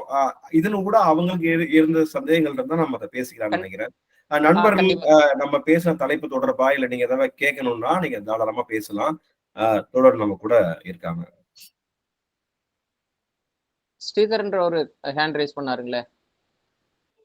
சார் தோழர் கூப்பிடுறதுல sorry sir good evening sir. உங்களுக்கு என்ன கம்ஃபர்ட்டோ அப்படி கூப்பிடுங்க. தோழர்னு கூப்பிடுறதுல ரொம்ப சந்தோஷமா இருக்கு சார். இதான் ஃபர்ஸ்ட் நான் ஒருத்தரை தோழர்னு கூப்பிடுறது இந்த கம்யூனிசம் சார்பா ஒருத்தர். ஆக்சுவலா சார் நம்ம எந்த துறையில இருக்கிறவங்களும் நம்ம சமூகத்தை கொஞ்சம் அக்கறையோட பாக்குற யாருக்குமே தோன்ற சில பொறுப்புல சில சில விஷயங்கள் நமக்கு தோண்டிட்டே இருக்கும்.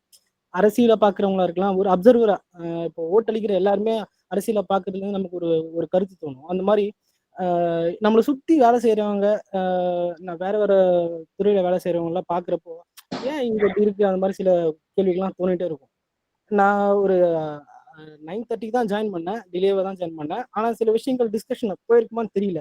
ஆனா கடைசியா கேட்ட விஷயங்களை வச்சு எனக்கு ஒரு விஷயம் புரிஞ்சுது. நான் வந்து விஷயத்தை தான் ஸ்ட்ரெஸ் பண்ணி சொல்லணும்னு நினைச்சேன். ராஜேந்திரன் சார் கேட்டப்ப நான் தோழர் சார்பா இருந்து சொல்லணும்னு ஆசைப்பட்டேன். ஆக்சுவலா சார் இந்த ஒப்பந்த தொழிலாளருங்கிற விஷயங்கள் வந்து எல்லா கம்பெனிலையும் சின்ன கம்பெனில எடுத்துட்டு ஒரு ஊர்ல வேலை செய்யற ஒரு சின்ன கம்பெனில எடுத்துக்கிட்டு அங்க வேலை செய்யற மக்களுக்கு அங்க என்ன வேலை இருக்கு, அங்க அங்க முதல்ல வந்து சேஃப்டி மெஷர்ஸ் இருக்கா, என்ன ஒர்க் பண்றாங்க, அங்க ஏதாவது ப்ராப்ளம் ஆச்சுன்னா என்ன ஆகும், ஒரு இன்சூரன்ஸ் இருக்காது, இவ்வளவு ப்ராப்ளங்கள் இருக்கும். அது எதுவுமே தெரியாது. அவங்க வேலை செஞ்சுட்டு இருப்பாங்க, ஒப்பந்த தொழில் இருப்பாங்க. அவங்களோட நேம் வந்து கரெக்டான ப்ராப்பரான ஒரு அட்டண்டன்ஸ்ல கூட இருந்திருக்காது. அவங்க எவ்வளவு நாள் அவங்க எக்ஸ்ப்ளாய்ட் பண்ணலாமோ அந்த அளவுக்கு எக்ஸ்ப்ளாய்ட் பண்ணப்படுறாங்க. இப்போ அந்த 8 மணி நேர வேலைங்கிறத தாண்டி அந்த வேலை செய்யறதுக்கே அவங்க வந்து அவங்கள அந்த வேலைக்கு அமர்த்தலாமா அப்படிங்கிறதே நமக்கு ஒரு ஒரு பெரிய பிரச்சனையா இருக்கு. அதையும் தாண்டி வேலையை வாங்கிட்டு கான்ட்ராக்டாவே மெயின்டைன் பண்ணி ஒருத்தர் எனக்கு ஒரு நிறைய பேர் பாக்குறேன். ஒரு எக்ஸாம்பிள் சொல்றேன். ஒருத்தர் ரொம்ப சின்சியரா வேலை செய்வாரு சார். இப்ப நம்மள மாதிரி இன்ட்ரெஸ்டா நம்ம நிறைய வேலை செஞ்சா நிறைய நமக்கு பலன் கிடைக்கும், நம்ம நல்ல பேர் எடுப்போம், நம்ம கம்பெனில நல்லா வச்சுப்பாங்க அப்படின்னு சொல்லி நிறைய உழைக்கிற நிறைய பேரை பல வருஷம் வேலை வாங்கிட்டு ஒரே நாள்ல சிம்பிளா வந்து நீங்க நாளையில இருந்து வேலைக்கு வர வேணாம்னு சொல்லி சொன்னதை நிறைய பேர் நான் பார்த்திருக்கேன். ரொம்ப க்ளோஸ் ஆனவங்களுக்கு அது நடந்திருக்கு. இது எல்லா இடத்துலயும் நடந்துட்டு இருக்கு. இந்த கான்ட்ராக்ட் தொழிலாளர்கள், ஒப்பந்த தொழிலாளர்கள் அப்படிங்கிறவங்களுக்கு எத்தனை காலம் இந்த கான்ட்ராக்டாவே இருப்பாங்க? அவங்களுக்கான சலுகைகள் ஒரு இமேஜ் ரீசெண்டா இப்போ பார்த்தேன் சார். இப்போ அதை ஷேர் பண்ணணும்னு சொல்லிட்டு ஒரு இமேஜ் ஒன்று ஷேரிங் ஆப்ஷன் இருக்கான்னு தெரியல. இல்ல ஒரு நிமிஷம் ஒரே ஒரு நிமிஷம் இருங்க. நீங்க என்ன ஷேர் பண்ண போறீங்க? ஒரு image contract employees versus regular employees. அதுல எந்த பிராண்ட் நேமும் இல்லைன்னா நீங்க ஷேர் பண்ணலாம். அது ஏதாவது சைட் நேமோ பிராண்ட் நேமோ இருந்ததுன்னா தவிர்த்துறது நல்லது. ரெக்கார்ட் பண்ணிட்டு இருக்கோம் அதனால. Okay sir. ஆனா நீங்க சொல்ல வந்த கருத்து புரிஞ்சுச்சு. உங்களோட ஆதங்கத்தை கேட்கும்போது இந்த நிகழ்ச்சியோட நோக்கமே நிறைவடைந்ததான் நான் பாக்குறேன். நாம என்ன அதுதான், நம்ம வந்து ஒரு நேரத்துல பெருசா தகவல் போட்டு சேர்த்துட முடியாது. ஒத்த கருத்துல நண்பர்களை சென்றடையணும், அவங்களுடைய அவங்க சார்பில் பேசணும்னு விரும்புனதுதான். அப்போ நீங்க சரியா புரிஞ்சிருக்கிறீங்கன்னு நினைக்கிறீங்க. நீங்க வந்து அந்த வேதனையை உங்களோட வழிக்காக நீங்க பேசல, உங்க சம்பளத்துக்காக நீங்க பேசல, உங்க வேலை நேரத்துக்காக பேசல. நீங்க யாருக்காக பேசுறீங்கன்னா யாரோ ஒரு கான்ட்ராக்ட் தொழிலாளிக்காக அவனுக்கு எல்லாம் விடிவே கிடைச்சிடாதா? என்ன சார் இப்படி கஷ்டப்பட்டு இருக்கான், சட்டத்துக்கு வழியே இல்லையா சார், அவன் என்ன சார் பண்றது அப்படின்னு கேக்குறீங்க. இந்த வழி வந்து ரொம்ப புனிதமான நோக்கத்தை கொண்டுதான் பாக்குறேன். அது ரொம்ப நேர்மையா ஒரு மனிதத்தன்மையோட அதை பாக்குறீங்கன்னு நம்ம பாக்குறோம். ரொம்ப நியாயமான கேள்வியா இருக்கு. இதுதான் இந்த நிகழ்ச்சியோட நோக்கமாவே நான் பாக்குறேன். மத்தவங்க வழிக்காக நம்ம பேசுறது அப்படின்னும் போது நாமளும் ஒரு தொழிலாளியா நம்மள உணர்றோம், அவங்களோட பிரச்சனை நம்ம தெரிஞ்சுக்கிறோம் அப்படின்றதுதான். தொடர் அவருடைய கேள்வி இதுதான். கான்ட்ராக்ட் தொழிலாளர்களுக்கு விடிவே இல்லையா? சட்டம் என்ன சொல்லுது? ரொம்ப சிம்பிளா ஒரு பதில் சொல்லிடலாங்க. ஒப்பந்த தொழிலாளர் முறை ஒழிப்பு சட்டம்னு ஒரு சட்டம் இருக்குதுங்க. அது ஏட்டளவுல தான் இன்னைய வரலும் இருக்குது. ஒப்பந்த தொழிலாளர் முறை ஒழிப்பு சட்டம் 1972 அதுக்கு பேரு. அந்த காலகட்டத்தில் எப்பொழுதுமே சட்டம் 1972ன்னு சொன்னா அந்த காலகட்டத்தில் அது வெளியிடப்பட்டது அப்படின்றது அந்த மீனிங்கை குறிக்கிறதுக்கு தான் அந்த ஆண்டு தான் 1972ன்னு சொல்லுவாங்க. அந்த மாதிரி இந்த ஒப்பந்த தொழிலாளர் முறை ஒழிப்பு சட்டம் அப்படின்றது ஒரு குறிப்பிட்ட ஆண்டுகள் வரை ஒருத்தர் ட்ரெயினியா வச்சிருக்கலாம், அதுக்கடுத்து ட்ரெயினி பீரியட் முடிஞ்ச பிறகு ப்ரொமோஷன் வச்சிருக்கலாம், அதுக்கு பிறகு அவரை பணி நிரந்தரம் செய்யணும். ஒப்பந்த தொழிலாளர் அப்படின்னு சொல்றவங்களை 3 மாதம் 6 மாதம் வரை தான் பயன்படுத்தணும் அப்படின்றது தான் சட்டம். அந்த சட்டம் சொல்லுது. அதற்கு மேலும் பயன்படுத்தப்பட்டவர்கள், அதற்கு மேலும் அவங்களை வந்து தொடர்ந்து வேலை வாங்கியிருந்தீங்க அப்படின்னு சொன்னா அவர்களை பணி நிரந்தரம் செய்யணும். குறிப்பா அது தமிழகத்துக்கு சில ஸ்பெஷல் கேட்டகரி இருக்குது. அந்த வகையில தமிழகத்தில் ஒரு சிறப்பு சட்டம் இயற்றி ஒரு தொழிலாளர் தொடர்ச்சியாக 480 நாட்கள் வேலையில் இருந்தாரு, அப்படி வேலை செய்திருக்காரு அப்படின்னு சொன்னா அவரை பணி நிரந்தரம் செய்யணும் அப்படின்னு சொல்லியிருக்கிறாங்க. ஆனால் அவரு ஸ்ரீதர் சார் சொன்ன மாதிரி பெரும்பாலான நிறுவனங்கள் அது 5 பேர் வச்சிருக்காங்களோ 10 பேர் வச்சிருக்கிறாங்களோ எத்தனை இன்னும் 50 100 இருந்தா கூட அவங்க யாரும் அவர்களை பணி நிரந்தரம் செய்வது இல்லை. அதை ஒரு கூடுதல் சுமையா பாக்குறாங்க. அப்போ பல்வேறு நிறுவனங்கள் சட்டத்திற்கு புறம்பாக இயங்குது. இதையெல்லாம் நீதிமன்றங்களும் அனுமதிக்குது. அவங்களுக்கு எல்லா வகையிலும் தொழிலாளர் துறை பக்கபலமா இருக்கிறாங்க. இது அப்படிதான் பார்க்க வேண்டியிருக்குது. அப்போ இது ஒரு சமூக அநீதி தான். உங்களுடைய கோபம் மிகவும் நியாயமானது. இந்த சமூக அநீதிக்கு எதிராக நம்மை போல இருக்கிறவங்க வாய்ஸ் ரைஸ் பண்ணுவதும் அப்படி போராடுபவர்களுக்கு பக்கபலமாக நிற்பதும் அவசியமானது. அந்த வகையில் தான் இதுக்கு தீர்வு காண முடியும். இன்னைக்கு இப்ப தேர்தல்லாம் நடந்து முடிஞ்சிருக்குது. அப்படி ஓட்டு கேட்டு அவங்க வந்து நாளைக்கு இந்தியா கூட்டணியா அதிகாரத்துக்கு வந்தாங்கன்னா கூட அவங்க செஞ்சிருவாங்களா அப்படின்னு சொன்னா அவர்களையும் நிர்பந்திக்க வேண்டிய அவசியம் இருக்குது. அப்போ நாம் வாய்ஸ் ரைஸ் பண்ண வேண்டிய அவசியம் இருக்குது. அப்படிதான் இதை புரிஞ்சுக்க வேண்டியது. சார் 2 நிமிஷம் மட்டும் முடிச்சிடறேன் சார். எனக்கு தெரியுது டைம் ஆயிடுச்சுன்னு. 2 நீங்க சொல்லுங்க சார். ஒரு பாயிண்டா சொல்றேன், என்னால முழுசா சொல்ல முடியுமா சார்? நம்பர் 1, இப்போ இன்னைக்கு தேதியில இந்த ஆசிரியர் தொழில்னா எல்லா ஆசிரியர்களையும் பர்டிகுலர் சொல்றது, கல்லூரி ஆசிரியர்கள்ல குறிப்பா பேராசிரியர்களுக்கான வேலைங்கிறது வந்து பாத்தீங்கன்னா அந்த நோபல் ஜாப்னு சொல்லுவாங்க, நோபல் ப்ரொஃபஷன் சொல்லுவாங்க. பட் ஆனா அதுக்கான மரியாதையை இழந்துதான் இப்ப வேலை செய்யற சுச்சுவேஷன் இருக்காங்க. அந்த துறைக்கு எந்த ஒரு சங்கமும், அதாவது பள்ளி கல்வியில கூட அந்த சங்கங்கள் இருக்கு. ஆனா அந்த கல்லூரி பேராசிரியர்களுக்கான பெருசா சங்கம்னு வைக்கிறதுக்கான ஒரு முகாந்திரமே இல்லாம இருக்கு. 2வது வந்து இந்த கான்ட்ராக்ட் எம்ப்ளாய்ஸ் பேசணும். 3வது வந்து ஒர்க்கிங் ஹவர்ஸ் பொறுத்த வரைக்கும் இது எல்லா ஃபீல்டுலயுமே இருக்கு. இன்னொன்னு நீங்க சொன்ன மாதிரி அந்த எம்ப்ளாயிஸ்க்கே அந்த அவேர்னஸ் இல்லை. நம்ம எக்ஸ்ட்ரா வேலை செய்யறது வந்து நமக்கே ப்ராப்ளம் இருக்குது. நாலாவது விஷயம் இந்த இந்த கோட்ஸ், இன்ஸ்பிரேஷனல் கோட்ஸ், இந்த சில பெரிய பெரிய லீடர்ஸ்ன்னு சொல்லிட்டு ஸ்பீச்சஸ் சொல்லிட்டு கொடுப்பாங்க இன்ஸ்பிரேஷன் லெவல்ல. அதை நம்ம கேட்கும்போது M2ல நம்ம நிறைய ஒர்க் பண்ண சொல்லிட்டு ஆசைப்படுறோம். அது வந்து சீப் பண்றதுக்கு தான் யூஸ் பண்ணிக்கிறாங்கன்னு சொல்லிட்டு எனக்கு ஒரு தாட் சார். ஒன்று இவ்வளவுதான் சார். என்னோட ஒப்பீனியன் அது. இந்த இப்போ சில பெரிய லீடர்ஸ் வந்து நிறைய ஒர்க் பண்ணணும்ன்றது. இப்போ ஸ்ரீதர் குறுக்கிட்டு மன்னிக்கணும். நீங்க சொல்ற கருத்தை புரிஞ்சுக்க முடியுது. அது தோழட்ட கொடுக்கவும் நானே ஒத்துக்கிறேன், நானே ஆமோதிக்கிறேன். நீங்க சொல்ற கருத்தை நான் ஆமோதிக்கிறேன். ஆமா, இங்க நம்மள மோட்டிவேஷன் பண்றாங்க, இன்ஸ்பயர் பண்றாங்க அப்படின்ற பேர்ல நம்மள இன்னமும் இந்த அவங்க பயன்படுத்திக்கதான் முயற்சி பண்றாங்க. நீங்க சொல்றது கரெக்ட் தான். அது வந்து அந்த சமூகம் அவங்க வந்து நம்மளை யூஸ் பண்ணிக்கிறதுக்காக தான் யூஸ் பண்றாங்க. ஆக்சுவலா நமக்கு பர்சனலா ஹெல்ப் பண்றது இல்லைங்கிறதா நீங்க சொல்றது உண்மைதான். உங்களுடைய கேள்வியா நான் புரிஞ்சுக்கிறது, பேராசிரியர்களுக்கு சங்கம் அமைக்கும் உரிமை இருக்கா, அதுக்கு சட்டத்துல வழிவகை இருக்கான்னு கேட்கறீங்கன்னு புரிஞ்சுக்கலாமா? அது எப்படி ஆரம்பிக்கிறதுனே தெரியல சார். ஆரம்பிச்சாலே அந்த கல்லூரியில இருந்து அவங்கள ஏதாவது பண்ணுவாங்க. கல்லூரின்னு கிடையாது, இப்ப நம்ம வேலை செய்யற இடத்துல நம்ம சங்கம் ஆரம்பிச்சா நம்ம நிலமே அப்படிதான். அதை எப்படி செய்யலான்றது ஒரு வழிமுறை. அது அடுத்த கட்டம். நான் இப்போதைக்கு உங்க கேள்வியா எடுத்துக்கிறது, பேராசிரியர்கள் சங்கம் அமைக்கும் உரிமை இருக்கா, சட்டம் என்ன சொல்லுது அப்படி நான் புரிஞ்சுக்கிறேன் கேள்வி. ஏன்னா நடைமுறை சிக்கல், சங்கத்தை கட்டுறதுன்றது நடைமுறை சிக்கல்கள், போராட்டங்கள் சார்ந்த விஷயம் தான். அதுக்குள்ள நம்ம இப்ப பெருசா போக முடியாது நேரம் கருதி. அதோட கேள்வி இதுதான் ஆசிரியருடைய கேள்வி. பேராசிரியர்கள் சங்கம் அமைக்கும் நான் பதில் சொல்றேங்க. அவங்களுக்குன்னு சங்கங்கள் இருக்குது, பேராசிரியர் லெக்சரர்களுக்குள்ள சங்கம் இருக்கு. குறிப்பா சிபிஐ, சிபிஎம் இந்த மாதிரியான தொழிற்சங்க பின்னணியில் இருப்பவர்கள் அந்த சங்கத்துல வந்து அவங்க சங்கத்துல வந்து நடத்திட்டு வராங்க. இங்க கூட கோயம்புத்தூர்ல பாரதியார் யூனிவர்சிட்டிக்குள்ள அப்படி வந்து இருக்காங்க. ஆனால் அதை சங்கமாக அவங்க வந்து அங்க வெளியே வந்து வச்சு கொடியேற்றி அப்படிலாம் வந்து காட்டிக்கிறது இல்லை. எங்களுக்குள்ள ஒரு அசோசியேஷன் இருக்கு. இப்போ பேங்கிங் அசோசியேஷன் எல்லாம் வச்சிருக்கிற மாதிரி பெரும்பாலும் இது வெளியே தெரியாது. அதெல்லாம் திடீர்னு எப்பயாவது ஒரு டைம் ஒரு நெருக்கடி வரும் பொழுது அப்போ வந்து பேசுவாங்க. அப்பதான் அது செய்தியாக மாறும். மற்றபடி அவங்க வந்து இல்லைன்னா திடீர்னு போராடுறாங்க அப்படின்னு சொன்னா அப்பதான் அது வந்து இவங்கெல்லாம் சங்கம் வச்சிருக்கிறாங்களா அப்படின்னு தெரிய வரும். அதே போலதான் அவங்களுக்குன்னு அவங்க சங்கம் அமைச்சுக்கலாம். அப்படி சங்கமாகவும் இருக்கிறாங்க. முதல்ல அது ஒரு உண்மை. ஆனா அவர் சொன்னதுல இன்னொரு வேதனை இருக்குது. பல்வேறு பேராசிரியர்கள் இந்த கெஸ்ட் லெக்சரரா வந்து ஒர்க் பண்ணுவாங்க. எப்படின்னா ஒரு குறிப்பிட்ட நேரத்துக்கு மட்டுமே வந்து வேலை பார்த்துட்டு சம்பளம் வாங்கிட்டு போற ஒரு அவல நிலை. அவங்க வெளியே சொல்ல முடியாம புழுங்கி தவிப்பாங்க. வேற எதுவும் வழி கிடையாது, நான் படிச்சுட்டேன், நான் படிச்சதுக்கு ஏற்ற மாதிரியான வேலை வேணும் அப்படின்றதுனால நான் இறங்கி போறேன். இதுக்கு வந்து சைமல்டேனியஸா அவங்க என்ன பண்றாங்க அப்படின்னு சொன்னா, வீட்டுல டியூஷன் எடுக்கிறேன், இப்படி பேலன்ஸ் பண்ணிக்கிறாங்க. இது எப்படியோ ஒரு வகையில நான் வந்து குடும்பத்தை நடத்துறேன் அப்படின்ற நிலைமைக்கு போறாங்களே ஒழிய, மாறாக எனக்கு நான் படிச்சிருக்கிறேன், எனக்கு அதுக்கு உரிய வேலையை கொடுங்க அப்படின்ற மாதிரி ஒரு அழுத்தம் தருவதில்லை. இது ஒரு அவலம். அதே மாதிரி நீங்க பிரைவேட் செக்டார்ல போயிட்டு நீங்க வந்து சங்கம்னு வச்சீங்கனாலே நீங்க சொல்ற மாதிரி வேலையை காலி பண்ணிடுவாங்க. அப்ப என்ன அப்படின்னு சொன்னா, முதல்ல நம்ம கேள்வி கேட்பதற்கான உரிமை இருக்குதுன்ற அந்த நம்பிக்கையோடு அணுகணும்.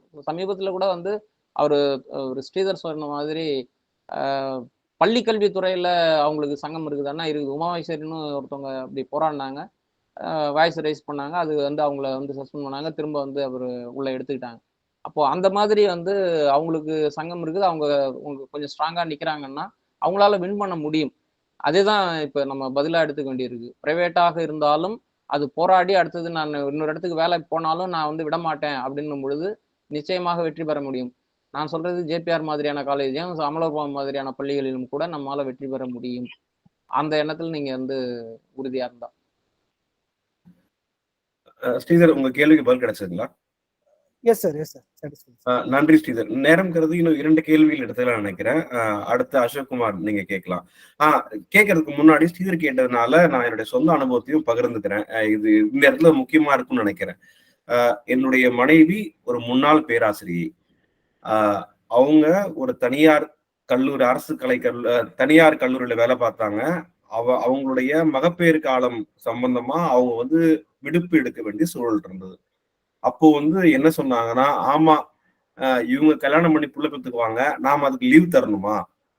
இதுக்கப்புறம் என் மனைவிக்கு அங்க வேலை செய்ய விருப்பம் இல்லை, வேலைக்கு அவங்க போகல.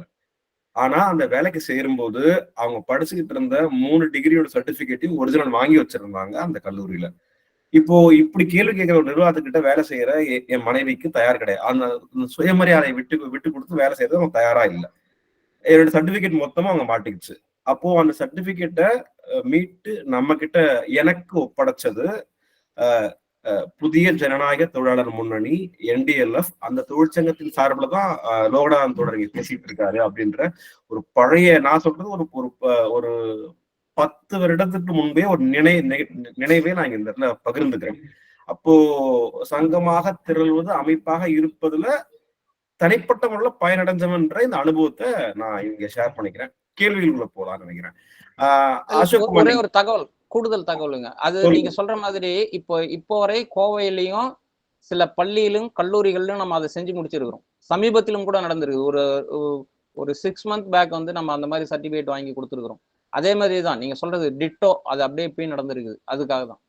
நன்றி நன்றி நன்றி. அசோக்குமார், நீங்க கேட்கலாம். சார் வணக்கம் சார். சார் என்னோட கேள்வி வந்து என்னன்னா, இப்போ நீங்க வந்து இப்போ பேசிட்டு இருந்தப்ப சொன்னீங்க இந்த மாதிரி கம்பெனில வந்து நம்ம சங்கம் ஆரம்பிச்சிட்டாலே வந்து வேலையை விட்டு தூக்கிடுவாங்கன்னீங்க. அப்படி வேலையை விட்டு தூக்கிடுவாங்கன்னு கவர்மெண்ட்டுக்கு நம்ம தெரியப்படுத்தினாலும் கவர்மெண்ட்டுக்கு அந்த கம்பெனி மூலியமா ஒரு வருமானம் வருது, ஒரு டாக்ஸ் வருது, ஏதோ ஒன்று வருது, பெனிஃபிட் இருக்கு அப்படின்ற பட்சத்துல அந்த கம்பெனி மேல நடவடிக்கை எடுக்கிறதுக்கு ஏதாவது ஆப்ஷன் இருக்குதா? ஏன்னா நீங்க சங்கம் ஆரம்பிக்கிறீங்க அப்படின்னா தொழிலாளர்கள் நலன் கருதி தான் சங்கம் ஆரம்பிக்கிறாங்க. அப்படின்னா நீ ஆரம்பிக்கவே கூடாதுன்னு சொல்லி, நீ ஆரம்பிச்சா நான் உன்னை வேலையை விட்டு தூக்கிடுவேன்னு சொல்லி ஒரு நிர்வாகம் சொல்லுதுன்னா அந்த நிர்வாகத்துக்கு எதிரான சட்டங்கள் ஏதாவது இருக்குதா? இது என்னோட முதல் கேள்வி. ரெண்டாவது கேள்வி, இப்ப வந்து பாத்தீங்கன்னா ஊர்ல எல்லாம் வந்து சேம்பருக்கு போறாங்க, இல்ல வேற எங்கேயாவது போறாங்க அப்படின்னா நான் என்ன பாக்குறேன்னா, இப்ப எனக்கு எங்க அம்மா வந்து சிங்கிள் மதர். இப்போ எங்க அம்மா வந்து ஒரு இடத்துக்கு வேலைக்கு போறாங்கன்னா எங்க அம்மாவும் அதே வேலையை தான் பார்ப்பாங்க, ஒரு ஜென்ஸா இருக்கிறவங்களும் அதே வேலையை தான் பார்ப்பாங்க. அப்படிங்கிற பட்சத்துல அவங்களுக்கான சம்பள நிர்ணயம்ன்றது ஏன் சமமா இருக்க மாட்டேங்குது? நான் சொல்றது ஊர் சைடு. இது ஒரு கம்பெனி அப்படின்லாம் நான் ஜென்ரலாவே சொல்லலை. நீங்க ஒரு களை எடுக்க போனாலும் சரி, இல்ல தண்ணி கட்ட போனாலும் சரி, பொதுவா நான் சொல்றேன், ஒரு வயக்காடு சம்பந்தமா ஏதோ ஒரு வேலை, அந்த ஒரு ஏற்றம் எப்படி சொல்ல ஏற்றத்தாழ்வு இருக்குதுன்னு சொல்றேன். அசோக், நேரம் கருதி உங்க கேள்வி நான் எப்படி புரிஞ்சு 2 கேள்வி கேட்டிருக்கீங்க. இல்ல நான் புரிஞ்சுட்டேங்க. நான் புரிஞ்சுட்டேன், நானே பதில் சொல்லிடுறேன். சொல்லுங்க. ஓகே. இப்போ அவருடைய முதல் கேள்வி, ஒரு குறிப்பான நிறுவனங்களில் வேலை செஞ்சு நம்ம சங்கம் தொடங்கணும்னா நமக்கு வேலை போயிடும், அப்போ அவங்கள தண்டிக்கிறதுக்கு சட்டத்தில் இடம் இருக்கா அப்படின்னு சொன்னா, பாதுகாக்கிறது, வேற இழப்பை தவிர்க்கிறதுக்கும் சட்டம் இருக்கு. இல்ல இல்ல இல்ல இல்ல நிர்வாகத்தை தண்டிப்பது அவர் கேட்டதனுடைய. ஆமா ஆமா அதுதான் கேட்டாரு. ஏன்னா நான் நியாயமா தான் சட்டத்தின்படிதான் நான் சங்கம் தொடங்குறேன். அப்போ அநீதியா என்ன வந்து நீங்க பண்றீங்க அப்படின்னா உங்களதை நான் தண்டிக்கணும் அப்படின்றதுதான் அவருடைய கேள்வி. அப்போ அது சரிதான். இப்போ என்னன்னா, நாம வந்து சங்கம் தொடங்கினாலே வேலை போயிடும் அப்படின்றதுல இருந்து இல்லைங்க. நீங்க சங்கம் தொடங்குறீங்கனாலே அது சட்டத்தின்படிதான் தொடங்குறீங்க. ஆனா அவங்களுக்கு ஏன் பயம் வருது? முதல் கேள்வி அங்கதான் இருக்கு. அப்ப நீங்க ஏதோ உரிமை பேச போறீங்க, உரிமை பேசுறதை யாருமே விரும்புறது இல்ல. அப்ப குறைந்தபட்சம் உங்களை ஏமாத்தணும் அப்படின்ற நினைக்கிறவங்க, அவங்க எல்லாத்தையுமே ஏமாத்தணும்னு நினைக்கிறாங்க. அரசாங்கத்தை ஏமாத்தணும்னு நினைக்கிறாங்க. நீங்க சொன்னீங்க இல்லையா அரசாங்கத்துக்கு வரி அப்படின்றது, அப்படிலாம் உண்மை கிடையாதுங்க. அவர்களை விட அதிக அளவு வரி செலுத்துவது நீங்களும் நானும் தான். நீங்க ஒப்பீட்டு அளவிலே நான் சொல்றேன். அது வந்து இப்போ ஜிஎஸ்டி கவுன்சில்ல நிதியமைச்சர் நிர்மலா சீதாராமன் அவங்க சொன்ன விஷயம், விவரங்கள் நீங்க இன்னைக்கும் பாத்தீங்கன்னா கூகுள்ல போயிட்டு பாத்தீங்கன்னா அது இந்த விவரங்கள் தெரியும். முதலாளிகளை விட, கார்பரேட் முதலாளிகளை விட, நான் அழுத்தமா அதை சொல்றேன், கார்பரேட் முதலாளிகளை விட இந்த நாட்டினுடைய பெரும்பான்மையாக இருக்கக்கூடிய உங்களை போன்ற என்னை போன்ற மக்கள் இவங்க தான் வரி செலுத்திருக்கிறாங்க. அது எத்தனை சதவீதம் அப்படின்னு சொன்னா, இப்போ ஜிஎஸ்டியினுடைய வரி வருவாய் அப்படி எடுத்துக்கிறாங்க. அந்த வரி வருவாயில அந்த இதை கம்பேரிட்டிவா பார்க்கும் பொழுது கிட்டத்தட்ட 69% யாரு அப்படி செலுத்திருக்கிறாங்க அப்படின்னா நம்மளை போலவங்க தான். அப்படியே ஒண்ணா அப்புறம் இடைத்தட்டில் இருப்பவர்கள் அப்படின்னு சொல்லி அது ஒண்ணு பிரிக்கிறாங்க, அதுக்கு பிறகு ஒண்ணு பிரிக்கிறாங்க. இப்படி மொத்தத்தில் பிரிச்சுக்கிட்டே வந்து கார்பரேட்டுகளுடைய வரி செலுத்தின விகிதம் அப்படின்னு ஒப்பிட்டு பார்க்கும் பொழுது ரொம்ப ரொம்ப ரொம்ப சொற்பம். ஒண்ணு. ரெண்டாவது, இது ஜிஎஸ்டி சார், இது எப்படி சார் பொருந்தும்? அவங்க வந்து இன்கம் டேக்ஸ் வந்து பே பண்ணுவாங்கல்ல அப்படின்னு சொன்னீங்கன்னா, அவர்களுக்கு இன்கம் டேக்ஸ் பே பண்ணதை விட வாராக்கடனாக தள்ளுபடி செய்யப்பட்டது அதிகம். 8 ஆண்டுகளில் 25 லட்சம் கோடிகளை கார்ப்பரேட்டுகளுக்கு வாராக்கடனா தள்ளுபடி செஞ்சிருக்கிறாங்க. ஆனால் ஜிஎஸ்டி மட்டும் நான் சொல்லியிருக்கேன், ஜிஎஸ்டியில் செலுத்துனது மட்டும் முந்தைய கணக்குல சொன்னேன். இன்னொரு பக்கம் பார்த்தீங்கன்னா, நாம பெட்ரோல் டீசல்ல மட்டும் 9 ஆண்டுகளில் 26 லட்சம் கோடியை அரசுக்கு வரியா செலுத்திருக்கிறோம். இப்ப சொல்லுங்க, யார் டாக்ஸ் பேயர்னு? கார்பரேட்டுகளா நீங்களும் நானும்? பெனிஃபிட் சார், ஒரு நிமிஷம். பெனிஃபிட்னு நான் சொல்றது வந்து கவர்மெண்ட்டுக்கு ஒரு பெனிஃபிட் அப்படின்ற பர்ஸ்பெக்டிவ்ல பாக்குறப்போ அங்க என்ன நடக்குதுன்னா, வேலை வாய்ப்பு கொடுக்குறாங்க, ஒரு நிறுவனம் வேலை வாய்ப்பு கொடுக்குது, அந்த பெர்ஸ்பெக்டிவ்லயே அவங்க யோசிக்கலாம். ஸோ அதை குறைக்கிறதுக்கு அவங்க அந்த பாயிண்ட் ஆஃப் வியூல தான் பேசுவாங்க இல்லையா? நாளைக்கு ஒரு ஆட்சி நடத்துறாங்க அப்படின்னா, நான் இத்தனை வேலை வாய்ப்பு உருவாக்கி இருக்கேன் அப்படின்ற காரணத்தை தான் வெளில சொல்ல போறாங்க. அதுக்காக வேண்டியாவது சப்போர்ட் பண்ணுவாங்கல்ல? இல்ல அது பொதுவாகவே அரசு எப்பொழுதுமே நிறுவனங்களுக்கு சப்போர்ட்டிவா தான் இருப்பாங்க. நான் சொல்றது அரசுன்னு சொன்னா காவல்துறை போராடும்போது காவல்துறையோ அல்லது நீதிமன்றம் போனா நீதியிலோ அதுல போராடி தான் பெற வேண்டியது நிலைமையா இருக்குது. அதுல நீங்க சொல்ற மாதிரி வேலை கொடுக்குறேன்னு சொல்றதெல்லாம் அப்படிலாம் வந்து ஒண்ணும் இல்லைங்க. குறிப்பா இங்க இருக்கக்கூடிய முதலில் அதிக அளவு வேலை கொடுத்தது அப்படின்றது எது பார்த்தீங்கன்னா விவசாயத்துறை தான். அதுக்கு அடுத்து 2வது எது அப்படின்னு சொன்னா சிறு குறு தொழில். இவங்க தான் உலகில் இந்த குறிப்பா இந்தியாவில் அதிக அளவு வேலை வாய்ப்பை உருவாக்கி கொடுத்திருந்தவங்க. இவங்க 2 பேரும் சேர்ந்து 45% மேல கொடுத்துடுறாங்க வேலை வாய்ப்பு அடிப்படையிலே. இப்போ அது அது வந்து கம்பேரிட்டிவா பார்க்கும் பொழுது பெரிய பெரிய கார்ப்பரேட்டுகள் கொடுக்குற வேலை வாய்ப்பு அப்படின்றது மிகவும் சொற்பம். ஆனா அவங்க எடுத்துக்கக்கூடிய பலன்கள் அதிகம். உதாரணத்துக்கு நான் ஒரே ஒரு விஷயம் சொல்றேன். நோக்கியா கம்பெனின்னு ஒண்ணு நடந்தது. அது மூடிட்டு போயிட்டாங்க. மைக்ரோசாஃப்ட் நிறுவனத்துக்கிட்ட வந்து வித்துட்டாங்க அப்படின்றதெல்லாம் உங்களுக்கு தெரிஞ்சதா இருக்கும். இருங்காட்டுக்கோட்டையில அந்த ஸ்ரீபெரும்புதூர் பக்கத்துல வந்து இருந்த அந்த நோக்கியா கம்பெனி மூடப்பட்டது அப்படின்றது. அந்த கம்பெனி அவங்க வந்து இங்க அவங்களுக்காக இடம் இதெல்லாம் கொடுத்து 99 வருஷம் லீஸு இதெல்லாம் போட்டு அவங்களுக்கு கொடுத்துருந்தாங்க. கடைசியா அவங்க வச்சுட்டு போயிருந்தது 2500 கோடி வந்து அரசுக்கு வரி பாக்கி நிலுவை வச்சிருந்தாங்க. இது மாதிரியான பல்வேறு விவரங்கள் இருக்குது. வேலை வாய்ப்பு அப்படின்னு சொன்னவங்க ஏன் இடையிலே மூடினாங்க? 99 வருஷம் ஒப்பந்தம் போட்டவங்க அப்போ இடையில் நான் கம்பெனி நிறுத்திட்டு போனா நீ இதெல்லாம் பண்ணணும்னு சொல்லி எந்த உத்தரவாதமும் கிடையாது. அப்போ வேலை வாய்ப்பு எங்க போச்சு? அதை நம்பி இருந்த 30,000 குடும்பங்கள் என்ன ஆகுறது? ஒண்ணு. அடுத்தது ஃபோர்டு நிறுவனம், சென்னையிலே நான் சொல்ல முடியும். ஃபோர்டு நிறுவனம் அவங்க வந்து இத்தனை வருஷத்துக்கு ஒப்பந்தம் போடுறாங்க. இதே தான் சேம். அப்ப இத்தனை வருஷத்துக்கு வேலை வாய்ப்புன்னு சொல்றாங்க, நடுவுலயே மூடிட்டு போயிடுறாங்க. அப்போ என்னன்னா அவங்க சொல்ற வேலை வாய்ப்பெல்லாம் அதில் எந்த ஒரு முதலாளியுமே வேலை வாய்ப்பை பேஸ் பண்ணி அவங்க வந்து வேலை வாய்ப்பு கொடுக்கணுன்ற நோக்கத்துல இருந்து வருவது இல்லை. அதை நாம முதல்ல புரிஞ்சுக்கணும்.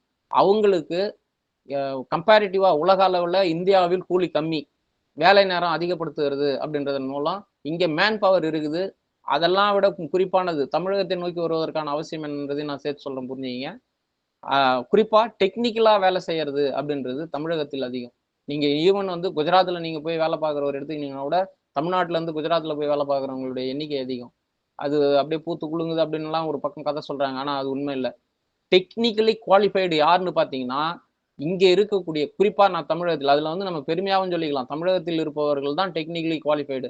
அதுக்கு அடிப்படை இங்க பேசிக்லே ஒரு லெவல்ல வந்து கல்வி கொடுத்துட்றாங்க. உனக்கு ஓரளவுக்கு கல்வி வராதுன்னா நீ ஐடிஐக்கு போன்னு தள்ளி விட்டுறோம். அப்போ டெக்னிக்கலி குவாலிஃபைடுக்கான அத்தனை அடிக்கட்டுமானமும் நம்ம கிட்ட இருக்குது. அதை முதல்ல நம்ம புரிஞ்சுக்கணும். அப்போ இவங்க சொல்ற வேலை வாய்ப்பு அப்படின்றது பெரும்பாலும் நான் அதுக்கு உதாரணம் சொல்லியிருக்கேன், இன்னும் கூட நிறைய சொல்ல முடியும். இந்த அளவுல இதை முடிச்சுக்கலாம். அடுத்தது உங்களுடைய கேள்வி கிராமப்புறங்கள்ல இருக்கிறவங்களுக்கு அப்படின்னு சொல்லி கேட்டிருந்தீங்க. அவங்க வந்து முறைசாரா தொழிலாளர்கள் அல்லது அமைப்பு சாரா தொழிலாளர்கள்ன்ற அந்த வரையறைக்குள்ள வருவாங்க. முதல்ல நீங்க சொன்னது வந்து செங்கல் சூளை அப்படின்ற மாதிரி உதாரணத்துக்கு சொன்னீங்க. அப்புறம் இன்னும் பிறன்றதுல களை எடுக்கிறது அப்படின்றது வரை போனீங்க. களை எடுக்கிறதுக்கெல்லாம் வந்து அப்படி இல்ல. ஆனா வந்து அந்த முறைசாரா சொல்லுங்க. இது நம்ம ஓட வேலை சொல்றோம், ஊரக வளர்ச்சி. ஆமா ஆமா ஆமா அது இல்லைங்க. அதுதான் சொல்றேன். அது வந்து முறைசாரா தொழிலாளர் அமைப்பின் கீழே வராது, மற்றவை வரும். இப்போ உதாரணத்துக்கு அதே இடத்துல கிராமங்கள்ல வேற ஒரு வேலைக்கு போவாங்க. இப்போ உதாரணத்துக்கு பெயிண்டிங் வேலை அல்லது வந்து கட்டுமான துறைகளில் இருக்கிற வேலைகள் இதெல்லாம் வந்து பாத்தீங்கன்னா வேலை கிடைச்சா உண்டு, இல்லைன்னா இல்லை அப்படின்றது தான். நீங்க சொல்ற ஊரக வேலை வாய்ப்பு திட்டத்துல இருக்கிறதுல அது கிட்டத்தட்ட 6 மாசமா சம்பளம் கொடுக்காம நிலைமை எல்லாம் இருக்குது.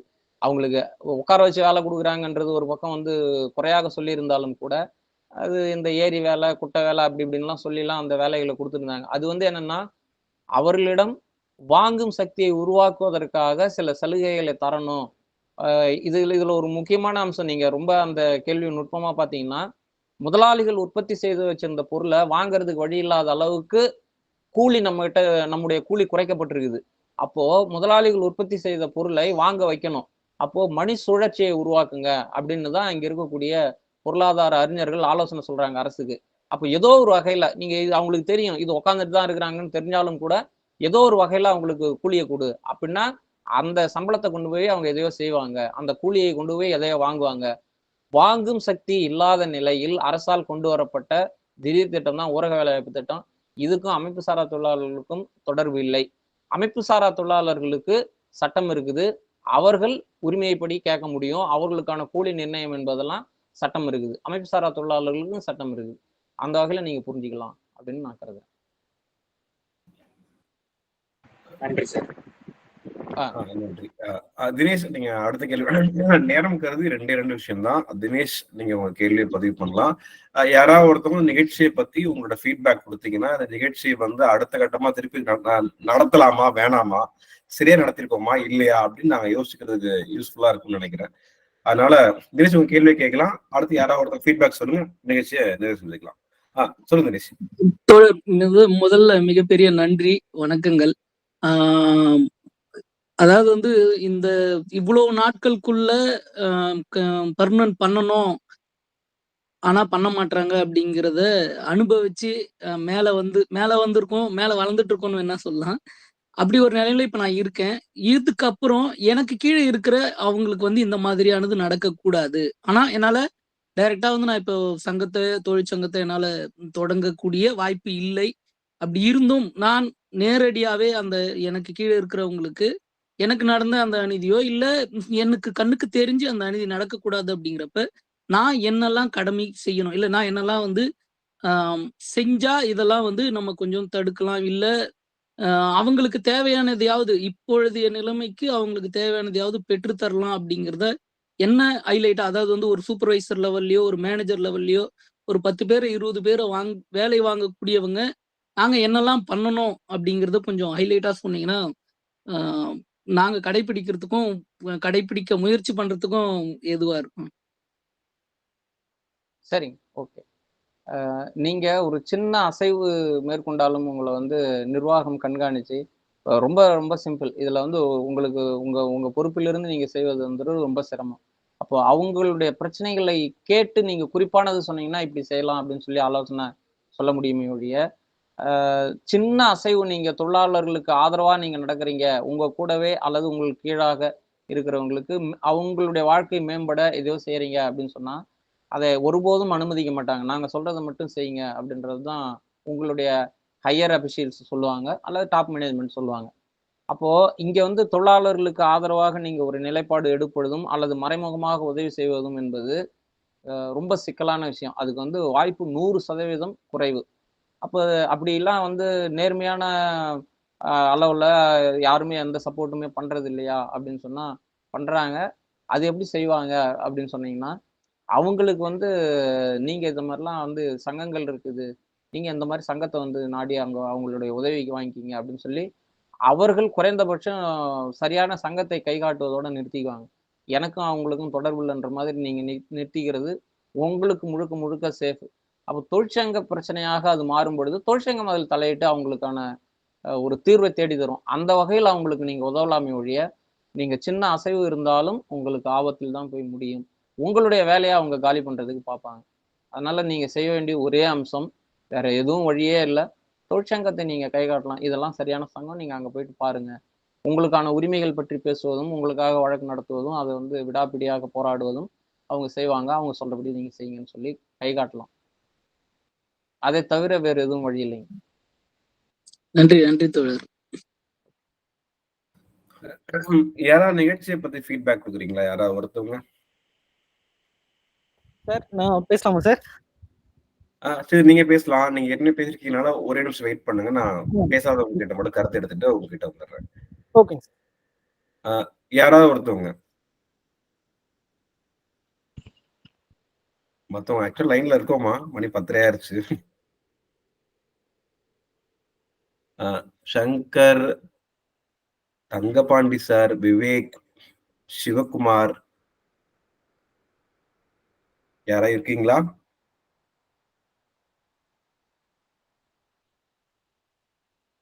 ஸ்ரீதர், நீங்க சொல்லுங்க, உங்க கருத்து சொல்லுங்க. சார் ஃபீட்பேக்னு சொன்னனால தான் சார் திரும்ப வந்தேன். சொல்லுங்க ஆக்சுவலா சொல்லுங்க. ரொம்ப சந்தோஷமா இருந்துச்சு சார். ஃபர்ஸ்ட் டெக்னிக்கல் டிஸ்கஷன்ஸ் தாண்டி இது ரொம்ப நீட் ஆஃப் த மொமெண்ட்னு சொல்ல முடியாது, நீட் ஃபார் ஆல்வேஸ் அப்படின்னு மாதிரி சொல்லிக்கலாம். எல்லா டைமுமே தேவைப்படுற ஒரு டாபிக். அதே மாதிரி எல்லாருமே respective of discipline or field எல்லாருமே தெரிஞ்சுக்க வேண்டிய, ரெஸ்பான்சிபிலிட்டி எடுத்துக்க வேண்டிய ஒரு டாபிக். ரொம்ப சந்தோஷம். அதான் சொல்றேன் சார், தோழர்னு ஒருத்தரை, கம்யூனிஸ்ட் தோழரை ஃபர்ஸ்ட் டைம் கிட்ட இன்ட்ராக்ட் பண்றது ரொம்ப சந்தோஷமா இருந்துச்சு. இதுல என்னன்னா இன்ட்ரெஸ்ட் பேசுறதோட நின்று இருக்கு சார். நான் சொன்னல சார், நான் ஃப்ரெண்ட்ஸ் கிட்டயோ இல்லை கூட ஒர்க் பண்ணவங்கிட்டயோ அப்படி பேசுறது நின்று இருக்கு. அதை அடுத்து என்ன பண்ணணும் அப்படிங்கிறத தாட்லாம் வரும்போது அது அப்படியே பேச்சோட நின்று போச்சு. அட்லீஸ்ட் இந்த மாதிரியான டிஸ்கஷன்ஸ் வந்து அது இன்னும் கொஞ்சம் இன்னும் எக்ஸ்டெண்ட் பண்ணணுன்ற ஒரு தாட்டு கொடுத்துருக்கு. ஸோ அந்த விஷயத்துக்கு இந்த மீட்டிங் வந்து ரொம்பவே ஹெல்ப்ஃபுல்லாக இருந்துச்சு. ரொம்ப தேங்க்ஸ் சார். இந்த வியூவில் ஒரு மீட்டிங் கண்டக்ட் பண்ணது ரொம்ப தேங்க்ஸ். தோழருக்கும் ரொம்ப தேங்க்ஸ் சார். நன்றிங்க. நன்றி நன்றி நன்றி ஸ்ரீதர். நம்ம தொடர்ந்து பேசுவோம், தொடர்ந்து பயணிப்போம். நன்றி. நிகழ்ச்சியை நிறைவு செஞ்சுக்கிறோம். ஒரு அவசர காலத்துல இல்ல, ரொம்ப அவசரமா ஏற்பாடு பண்ண ஒரு நிகழ்ச்சி தான் இது. இன்னும் சிறப்பா செய்ய முடியும் நாங்க நம்புறோம். தொடர்ந்து பயணிப்போம், நிறைய தோழர்களுடன் நம்ம விவாதிப்போம். இன்னும் சில முன் தயாரிப்புகளோட இன்னும் நேரத்தை செழுமையா பயன்படுத்துவோன்ற உத்தரவாதத்தோட இந்த நிகழ்ச்சி நிறைவு செஞ்சுக்கிறேன். தன்னுடைய கடுமையான தொழிற்சங்க பணிகளுக்கு இடையில இரவு நேரத்தை நமக்காக ஒதுக்கி நம்ம கூட கருத்துக்களை பகிர்ந்துகிட்ட தோழர் லோகநாதனுக்கும், NDLF தொழிற்சங்கத்தில் உள்ள பிற எல்லா தோழர்களுக்கும், அந்த தொழிற்சங்க அமைப்பிற்கும் காங்கிரஸ் லீடர்ஷிப் சார்பில் நன்றி தெரிவிச்சுக்கிறோம். நன்றி சார். அனைவருக்கும் வணக்கம். நன்றி நன்றி. தேங்க்யூ. நன்றி சார். நன்றி.